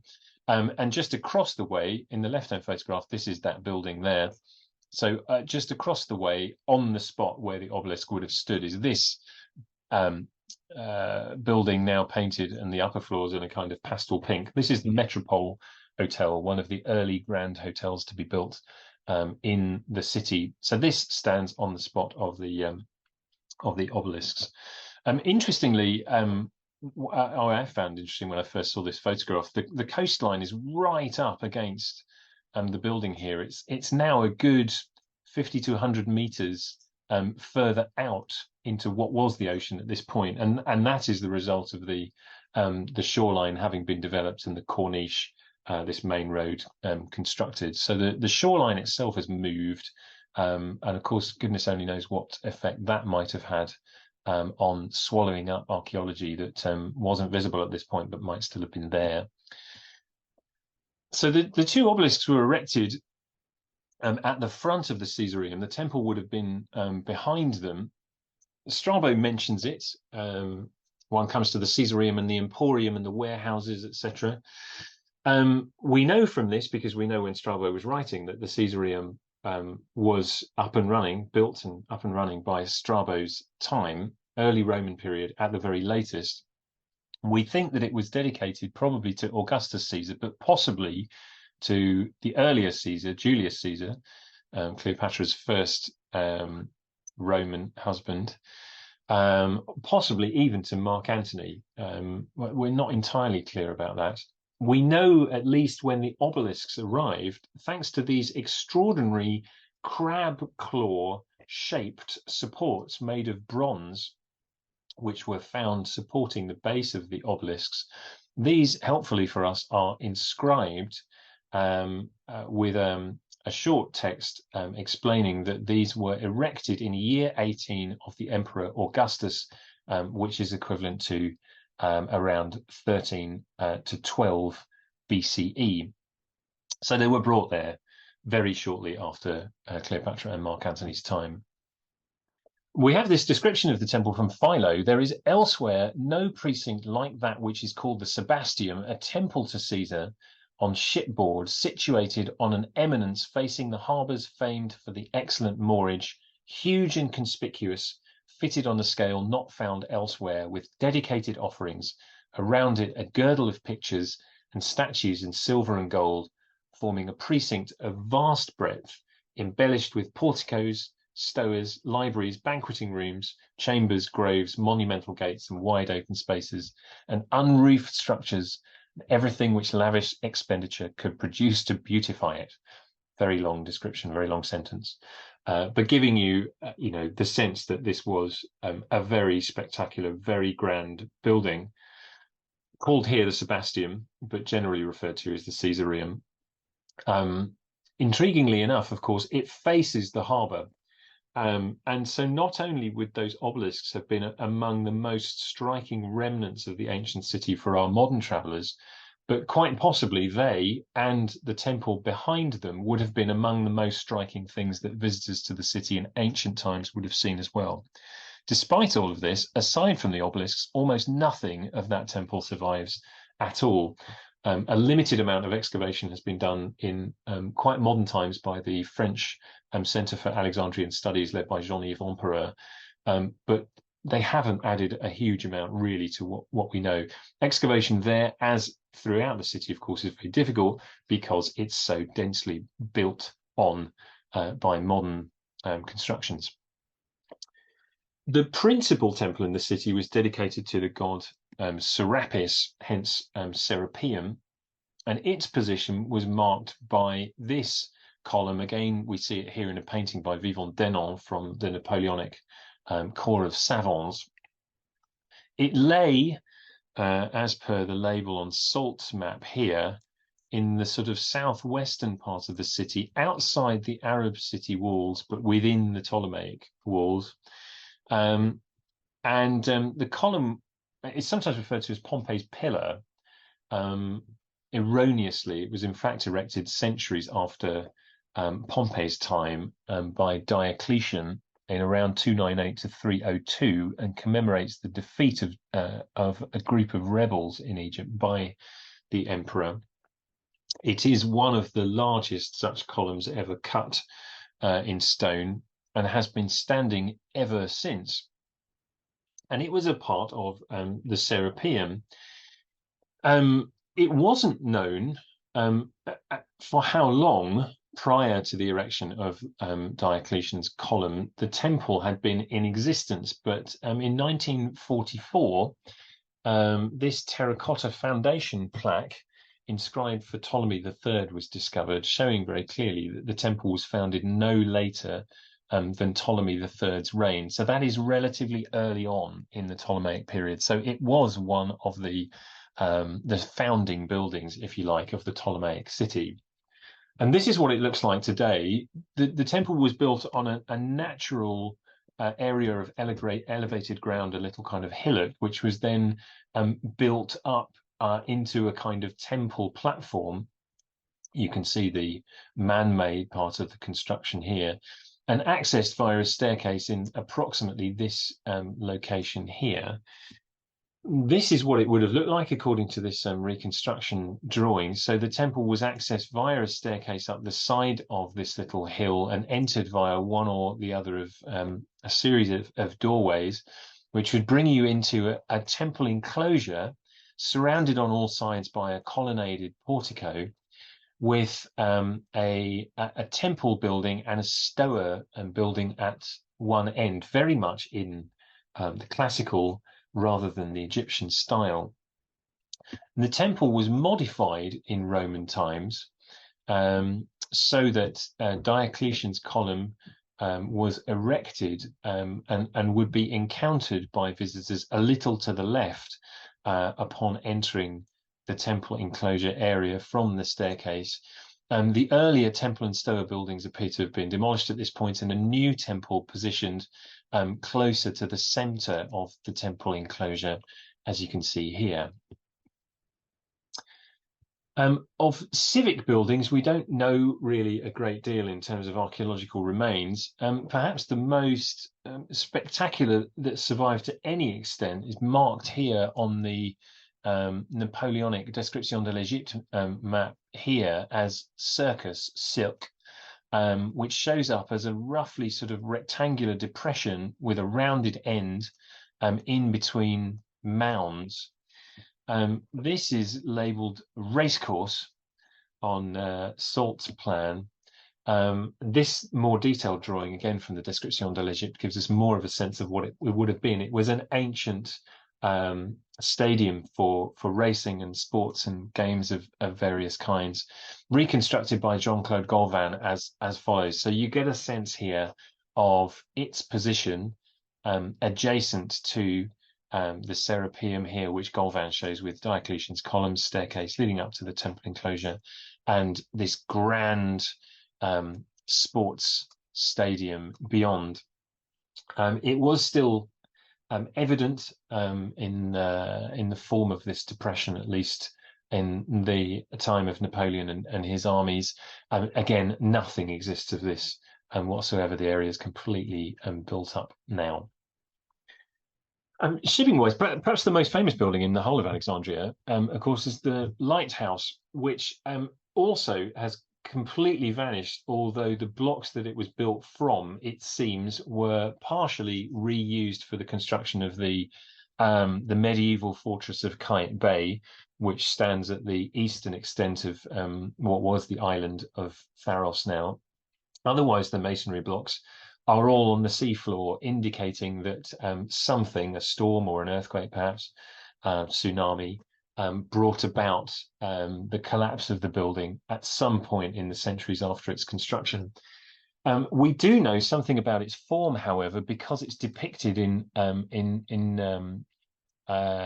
numerous images from coinage or seal impressions, various other forms, mosaics, all of which give it a similar sort of appearance of a tower constructed in several sort of stages.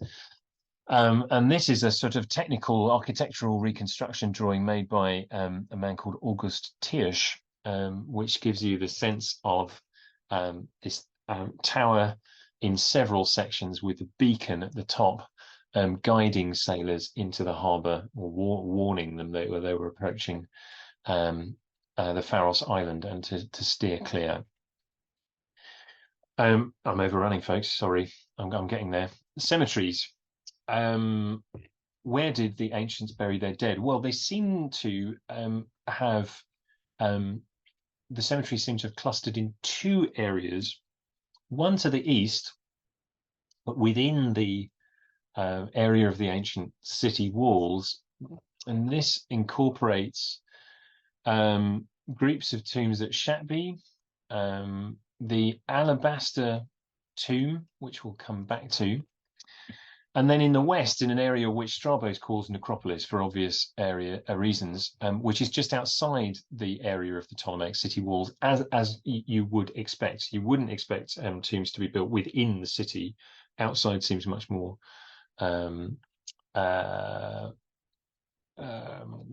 the sort of thing you would expect. You don't generally want to have decaying bodies around where people are living. Groups of tombs have been found around throughout this area at Minit al-Basal, Gabari, Mafruza, and Wardian, right the way along the coast.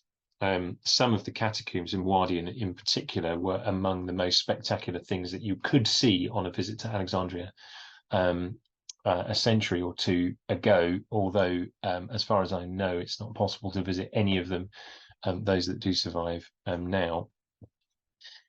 So just to have a look at some of the tombs that you can visit, these are the tombs at Shatbi. This is the archaeological area cleared of buildings, and you can see here the natural bedrock which has been used as a location for cutting of monumental tombs. This is the opening to one of them here. They're waterlogged most of the time at the moment, and they exhibit an interesting mix of Hellenistic and Egyptian features. So you have these sorts of couches in these little emplacements where the body would be placed, but at the same time you have a frieze of cobras surrounding this little emplacement off to one side, very much more in the Egyptian style. Loculi, so-called, like these, are a common feature of Alexandrian cemeteries. They are these. They take the form of these sort of honeycomb structures with emplacements to receive the remains of the dead, either in the form of an urn of cremated remains or mummified remains in the Egyptian tradition, and they were sealed with closing slabs. Like this one, of stone or sometimes terracotta, often very beautifully decorated. And again, you get a sense of the nice mixture here of Hellenistic, Greek, Roman, and an Egyptian style. So the deceased perhaps is shown in this doorway wearing a very Hellenistic-looking garment, long flowing garment. The sculptor having shown us lots of the folds of this clothing, but very much within an Egyptian looking setting. This is a sort of temple style doorway with a winged sun disk with cobras either side, another winged sun disk above, and a couple of Egyptian columns either side, and what look like cats flanking the doorway. So nice mixture of styles. We see a more purely Macedonian tomb type at Anfushi, although there are a scattering of Egyptian-looking images here. So the deceased, who we can see attended by a falcon-headed Horus, and human-headed individual wearing a uraeus diadem, perhaps representing the king, and an image of Osiris, a seated Osiris here, attended by a little cat. At Mustafa Pasha, again, the architecture and most of the decoration is much more purely Greek in style.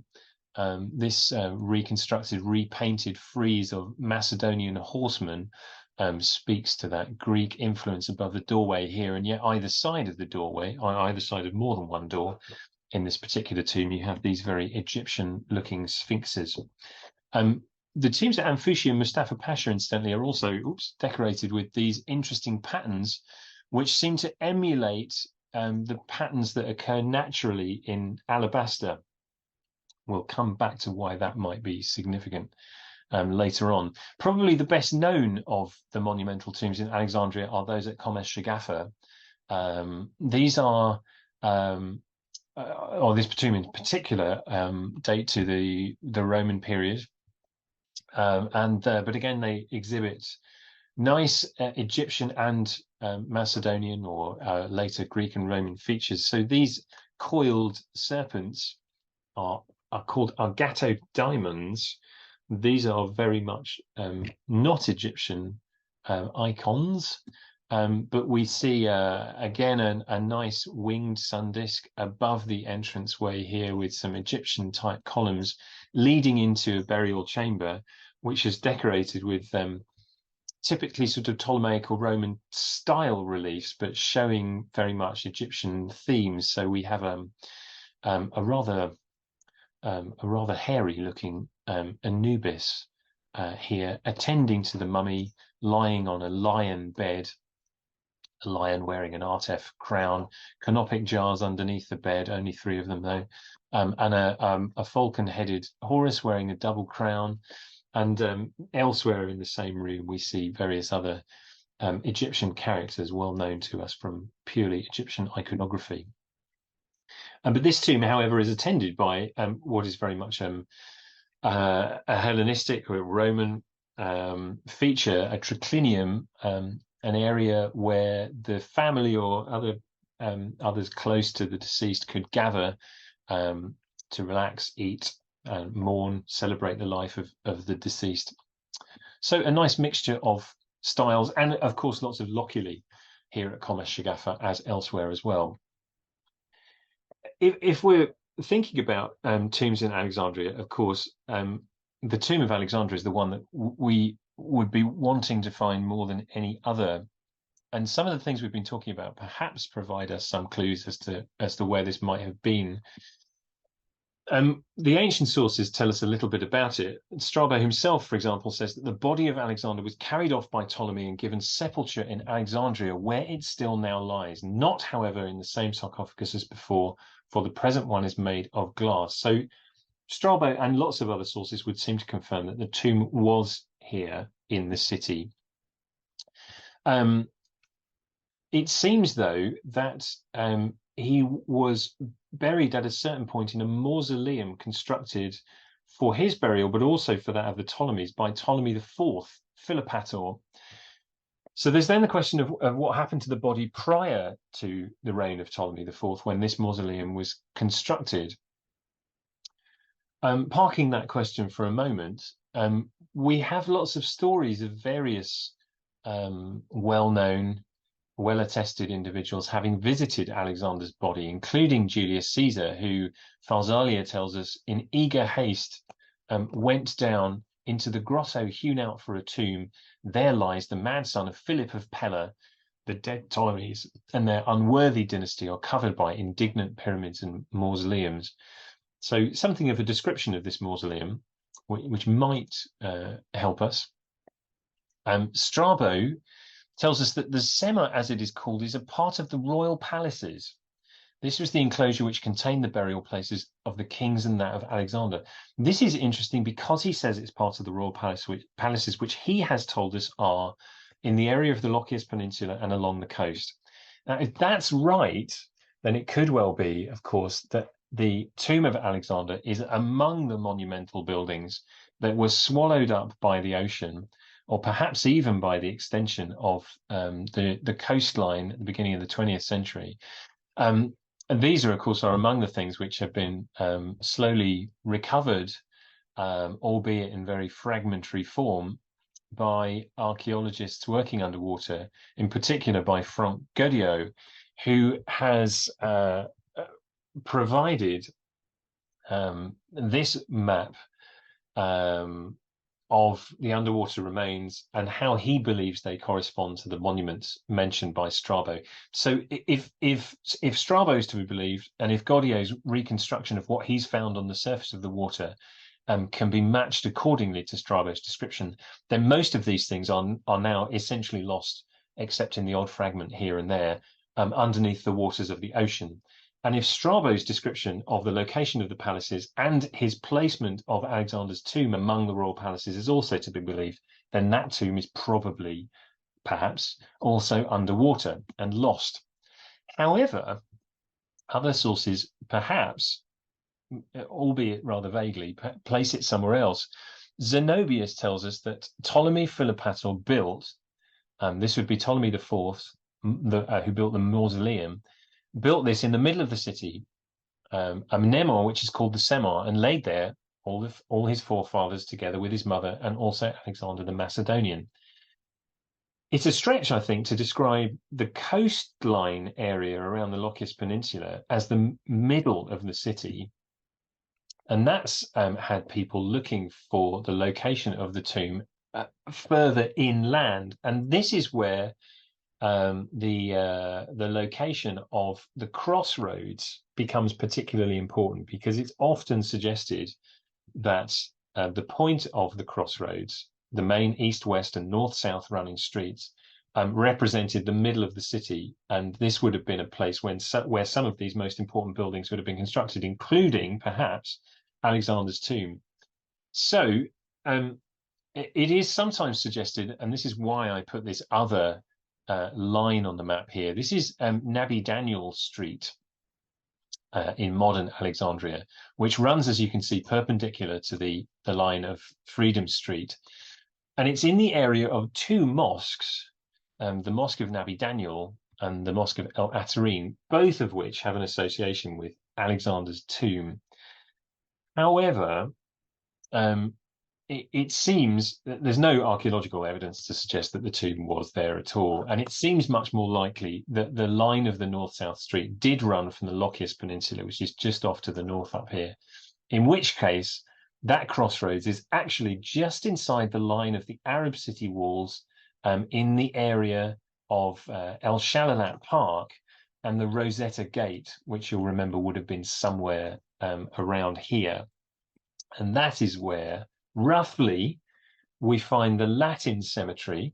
The Latin cemeteries are just, are just over here, in this area. And it's within the Latin cemeteries that we find this, the so-called Alabaster tomb, discovered in 1907 by the director of the Greco-Roman Museum and archaeologist Evaristo Breccia, and reassembled by Breccia's successor Achille Adriani some years later in 1936. It appears to have been the tomb or part of a tomb of the early Macedonian period, the early Ptolemaic. That would be the time when we would expect a monumental tomb to be built for Alexander. It is a little way away from the junction of the crossroads, but within approximately the area of the center of the city. And you will remember that other high status tombs in the city, Adam Fushi and Mustafa Pasha, are painted as if to emulate Alabaster. And one wonders why the elite of the city might have wanted to make their tombs appear as if they were built of alabaster. What were they emulating? They were emulating some great tomb, perhaps somewhere else in the city. And if there was one great tomb you might expect them to emulate, would it not be the tomb of Alexander himself? There's perhaps an association there. There's nothing to tie this to Alexander specifically, of course. So it remains just a hypothesis, but in terms of archaeological remains, it's about the best candidate we have for the tomb or a part of the tomb of Alexander. And it is a very spectacular thing, as you'll see from these photographs from Adriani's later publication on Ptolemaic and Roman monuments in the city. It is, however, as I say, just slightly outside the area of the crossroads. That perhaps is an argument against it being anything to do with Alexander's tomb. If we're going to find anything more of the tomb, or anything more generally about this area of the city, then some hope is provided by the current excavations directed by Calliope Limnaeos Papacosta of the Hellenic Research Institute of Alexandrian Civilization, which is working in the Shalalat Gardens. And the Shalalat Gardens are here, that bit closer to the crossroads. The excavations are actually just up here, this sort of area. And we see them in a photograph here. This is taken from a National Geographic story on the work. This is the site as it appeared when I was there in May this year. So they are just a little way beyond the Nahassin Fort, which is this 19th century preserved section of the walls up here. You might also remember that the Shalalat Tower is also in this area within the Shalalat Gardens, and it's the Shalalat Tower that incorporates these Ptolemaic blocks. And it has been argued by one of the leading scholars on Alexandria and Alexander's tomb in particular, Andrew Chugg, that in fact the mystery of how this Ptolemaic section of wall comes to be in the wrong place for the Ptolemaic city wall, with reference to Strabo's passage on Alexander's tomb, and I'm quoting from the Loeb translation here. The passage runs, "This was the enclosure which contained the burial places of the kings and that of Alexander." So Strabo seems to be saying here that the tomb of Alexander is within an enclosure. And the suggestion is that, in fact, in the very, very earliest phase of Alexandria, when the tomb of Alexander was being built, it was actually much smaller. The city, the enclosure wall was covered a much smaller area than it would eventually be enlarged to. So Alexandria was originally a much smaller city and incorporated being a place for the burial of Alexander. And that this wall, this Ptolemaic wall, is part of that very, very early original enclosure. And that therefore the tomb of Alexander is to be found in this place. Who knows? Perhaps the Hellenic Research Institute's excavations will help reveal more to help us understand the significance of all these remains. In any case, I just wanted to summarize here. I'm sorry, I'm aware I'm really terribly overrunning. This again is an adapted form of El-Falaki's map here, produced again by Judith Mackenzie, showing the location as far as it's been possible to determine them of the buildings and areas mentioned by Strabo. So we can locate to some extent some of these things, perhaps.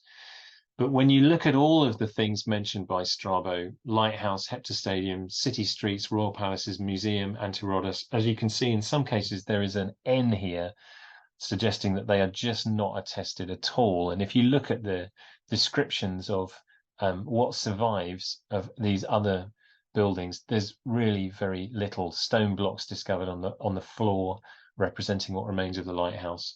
The heptastadium completely buried, the city streets reconstructed by El-Falaki, but still a certain amount of conjecture involved in that, and so on and so on. So this is really what I wanted to sort of get across in this talk, is that we know a certain amount from ancient sources, we know a certain amount from what survived down to let's say the 18th and 19th centuries, but even then, so much of that material has disappeared now, and or is impossible to recover because it's all hidden by the 20th and 21st century Alexandria. So a bit of a puzzle, but I hope I've been able to provide you with some idea of what we have to go on when we try to reconstruct ancient Alexandria, and to look for the locations of things like Alexander's tomb. So thank you very much for sticking with me. I'm sorry I've overrun so badly again, despite tweaking my talk from yesterday's version. Thanks for sticking with it. I hope you've enjoyed it, and thank you for coming. Thank you for giving up a couple of hours in your morning. If you've got any questions, let me know via the Q&A box. Just have to peer underneath my webcam here to see the right bit of the Zoom apparatus. Oh, and we've got questions. Okay. So to the questions. Gwyn asks, were the Canopic branch and Lake Mariotis fresh water? Yeah, that's a really good question, Gwyn. Which I might have partly answered in the talk. I'm not sure when you would have posted this. Lake Mariotis is currently described as brackish, and I'm not an expert in salinity of water, but I gather that this means it's, in terms of its salt content, it's somewhere between fresh water and seawater. In ancient times, the lake was a freshwater lake, and so part of the reason for the choice of location of Alexandria was that the lake provided access to the river for transport and communication, but it did also provide the city with a source of fresh water. This was disrupted in much later times by various things. First of all, there were canals constructed connecting Lake Mareotis, not just to the Canopic branch of the river, later the Rosetta branch of the river, but also to another lake, Lake Abukir, which is a little way eastwards, closer to Abukir Bay. And if I remember the story rightly, there was a storm at a certain point which breached the land, a storm at sea, which breached the land in between the ocean and Lake Abukir, and brought a load of seawater into Lake Abukir. That at that point was connected to, or came to be connected to Lake Mareotis, and that brought seawater into Lake Mareotis. And since that time, I think I'm right in saying it's been too salty to provide fresh water to the city, but of course they have alternative sources now anyway. But in ancient times, yes, it would have been fresh. And the Canopic branch of the river was also bringing fresh water downstream from the river, disgorging fresh water into the ocean. But yes, it was essentially fresh water. And Gwyn also asks, are there sources that record the history of earthquakes, floods, etc., that denote when the landscape of Alexandria changed, when parts sunk, different walls, gates shifted, or were destroyed? There are yes and no. We know, if I remember rightly, that in the 4th century AD, there was an event, a seismic event out in the Mediterranean Ocean just off the coast, which had the effect of lowering the sea floor by several meters, if I remember rightly. And that had the effect of bringing a huge quantity of seawater onto the land. I'm not sure if we have historic records of that, or if those events have been reconstructed via other scientific means. I think more likely other scientific means. So on that basis, we deduce that at the latest, by this point in the 4th century, a tsunami of seawater came crashing onto the waterfront in Alexandria and beyond, and that is the point at which, at the very latest, the monumental buildings, most of the monumental buildings, and anything that was sort of in the harbour, like Antirodos and the Timonium, would have been submerged. So that's the key episode. I suppose there may also have been other storms, maybe even lesser seismic events before and after that, which also had the effect of bringing water onto the land and destroying buildings. What else can we say, though? The stretch of city walls that ran along the seafront there seems to have been fairly continuous along the edge of the Great Harbour, and those walls were largely still surviving up until, say, 2-3 centuries ago. So whether those and some parts of that are believed to have been as early as the Ptolemaic, including sections of the Tower of the Romans. Some of them may probably have been rebuilt, I suppose, after the tsunami. That's the kind of thing I think that without being able to reconstruct them with any sort of certainty, we can't really know. So a mixture of what I very vaguely call sort of scientific data and I mean sort of geological and environmental data, and what we can sort of deduce from what has survived archaeologically allows us to say a little bit of something about the impact of those events on the city. But the key event, as I understand it, is that 4th century lowering of the seafloor and the tsunami. The other thing to bear in mind, I suppose, about that is that we don't know to what extent buildings like, for example, the theatre, the Poseidium, the Timonium, the harbour, the royal palaces, were still standing up until that point, or whether, thanks to years and years of war and invasions and just general decline and decay, those things had already been damaged or lost completely. We, as far as I know, we don't really know at all. Great question. Thanks, Gwen. I wish I had perhaps covered this more in the talk, but well, you gave me the chance to do that anyway, so thanks. Lucas says, hi, Chris. There have been many articles and books in recent years highlighting the contributions of Arab writers about archaeology in Egypt after the conquest. I'm curious as to whether there are any writings describing the condition of Alexandria in the early medieval period. Yes, there are. Yes, there are. They don't give us, as far as I know, a great amount of detail about the kinds of building we're interested in. But again, they would have been writing after the time of this tsunami. So I think this is one I want to go away and look into, actually. But I'm not aware of there being anything for us in those writings on the location of palaces, tombs of Cleopatra or Alexander, except in as much as there is this legend that the tomb of Alexander was to be found within the El Atarian Mosque, which we think is probably arises from confusion of the sarcophagus of Nectanebo, which was to be found in the courtyard of the Atarian Mosque, and the so-called tomb of Alexander, or possibly with the confusion of Alexander and Daniel of the Mosque of Nabi Daniel. That's why those two mosques come to be connected with the tomb. But I suppose I haven't gone into those two stories in too much detail in this talk, because we think that probably they were based on misunderstandings or misinformation.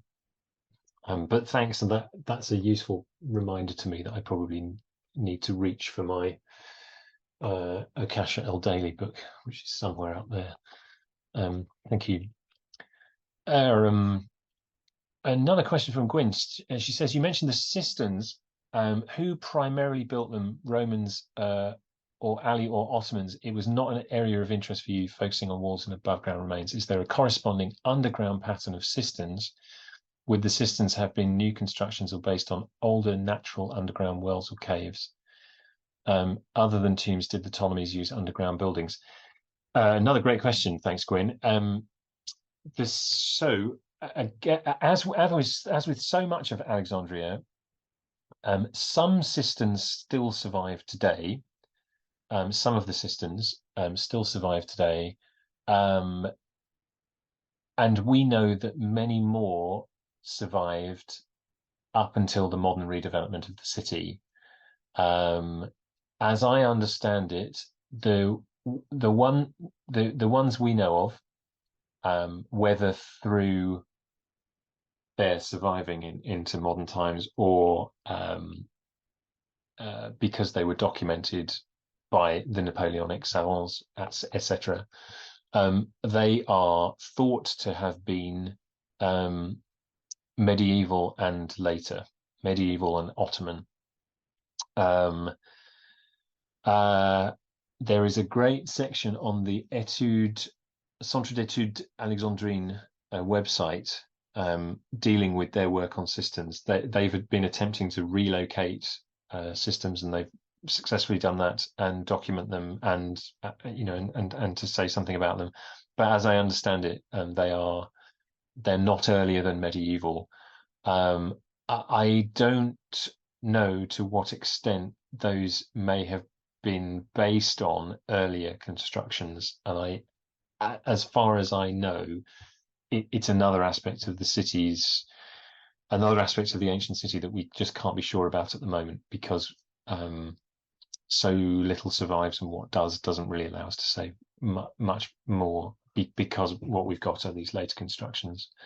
But if you wanted to look that up, Centre d'études Alexandrine, if you get, there's a section on fouilles en cours de publication, I think, excavations in the course of publication. So the fieldwork is finished, I think, but they're publishing the results. And there's a great helpful page of information about what they found.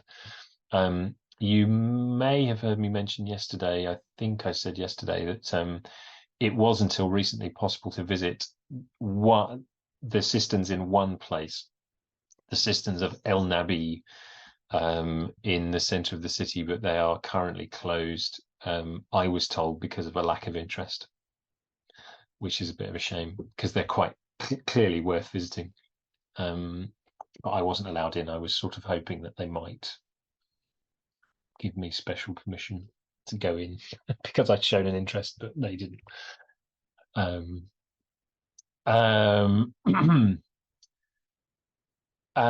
And another question from Gwyn: could you expand on the Canal of Alexander to the south of all three iterations of the city along the lake? How was it used? Freshwater transport? Was the canal developed over the dynasties?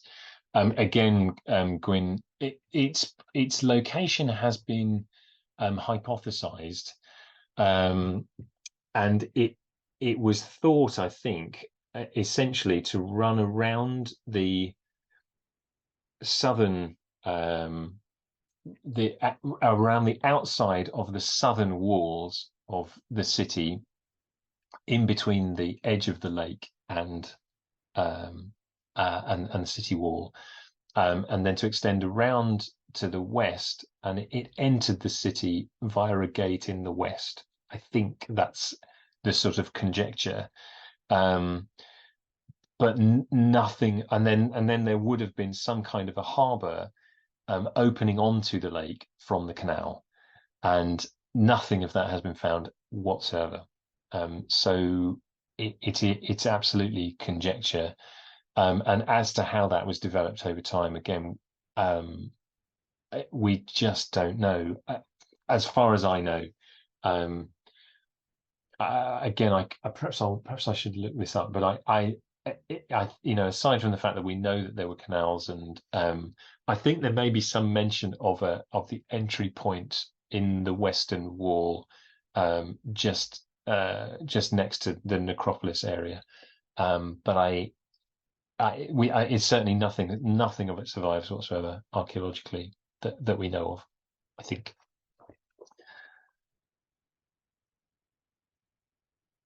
And another question from Gwyn: when was the loss of the library as big a deal at the time, and then in later decades were there efforts to trace copies, originals that recirculated back to Egypt by people revisiting? When did they stop requiring copies of books from incoming visitors?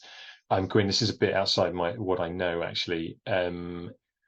I think by the time of the library's final destruction, we're into a period when there wasn't such a great interest in maintaining the library, in the same way as parallel libraries of much smaller scale that have actually survived to some extent, in places like Oxyrhynchus, were also, after a while,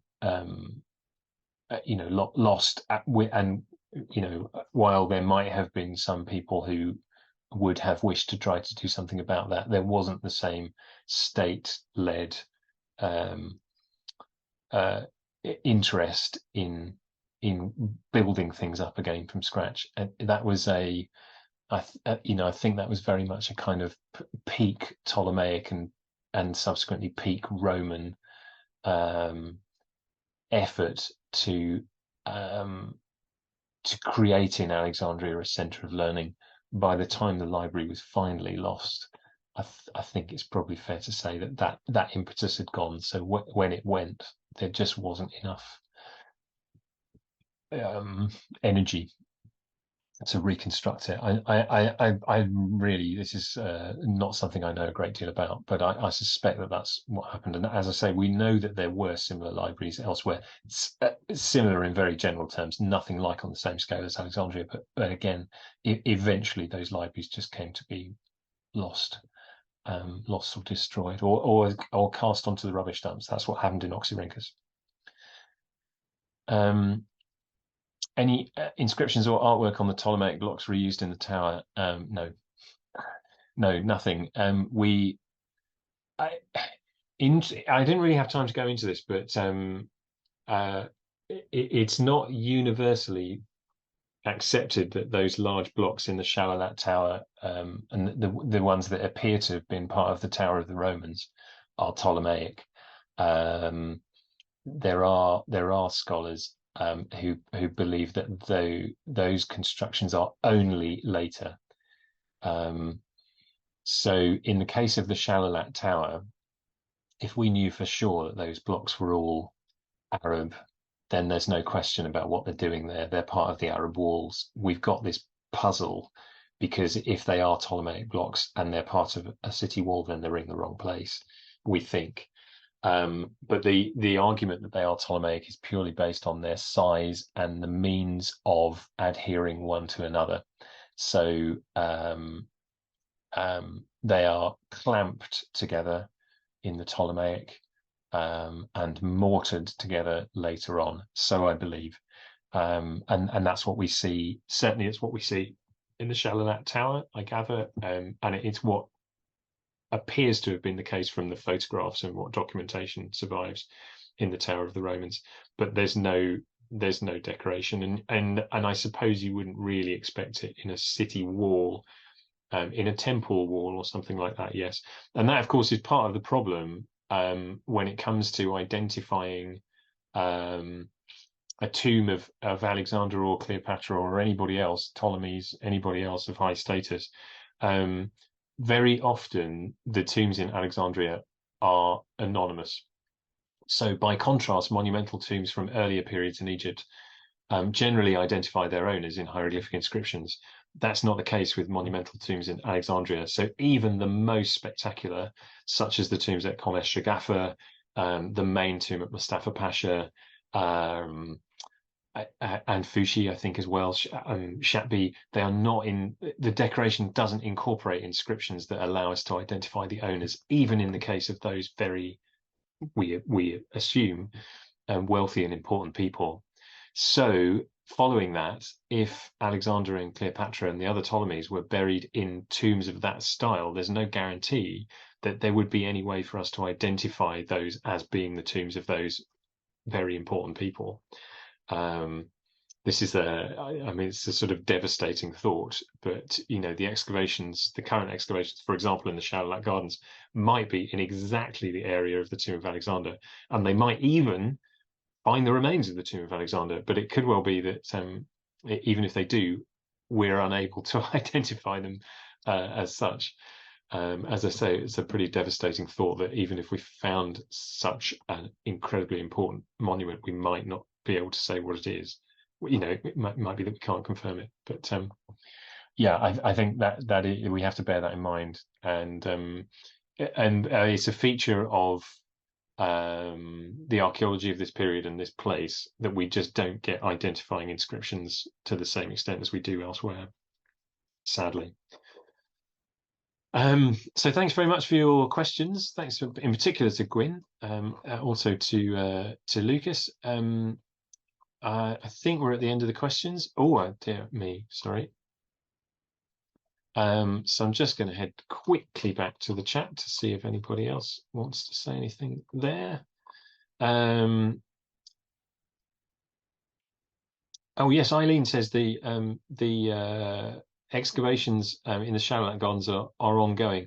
Yeah, there didn't seem to be very much going on, Eileen, when I was there in May, but it could well be that they were in between seasons, and I wasn't on any kind of official visit. I just poked my camera over the wall. In fact, at the time, I didn't even realize that I was in exactly the place where the excavations were. I just had a look over the wall and could see what was obviously archaeology, and only later confirmed for myself that I was looking at the Hellenistic Institute excavations. And of course, to the sort of untrained eye, as it were, it's quite difficult really to make very much out, except that there was clearly an awful lot of archaeology in that fairly small space. So it is quite exciting, actually, what they're doing there. And I hope those excavations are ongoing. That's not to say that I have much hope that they will, find anything that is identifiably a building or buildings mentioned by Strabo or anything like that. But given how difficult it is to do archaeology in Alexandria, to be able to do it and to find as much as they are finding in the centre of the city is pretty exciting. I hope there will be more to come from that. Gwyn says, thank you very much. Second view of your talk, equally riveting. That's really kind, Gwyn. Thank you so much. And thanks again for all your questions. Erica says, great talk. Thank you very much. Thank you, Erica. Thanks again for coming. And Maximiliano says, thank you very much, Chris. I'm glad you made it, Maximiliano. That's good to have you here. And same goes for all of you. Thanks again for coming. I think we will conclude at this point. So thanks for letting me overrun. I know I pretty much always do it, and you're always very kind and say that you don't mind, but I don't do it deliberately. And I really thought, actually, after yesterday's performance, I really thought I was going to be able to reduce the time taken, but I'm no good at it, obviously. So thanks again for coming. I hope to see you at another online talk too. The next one I'm going to be doing is at the end of this month. I think it's the 29th and 30th of August on decoding hieroglyphs. That will be about the story of Jean-Francois Champollion and Thomas Young's attempts to decipher the ancient Egyptian scripts and language, and a little bit about how it works, if that's of interest. Details are on my website, so hope to see you there or at another of these events sometime soon. Okay, thanks everybody, and see you next time. Bye.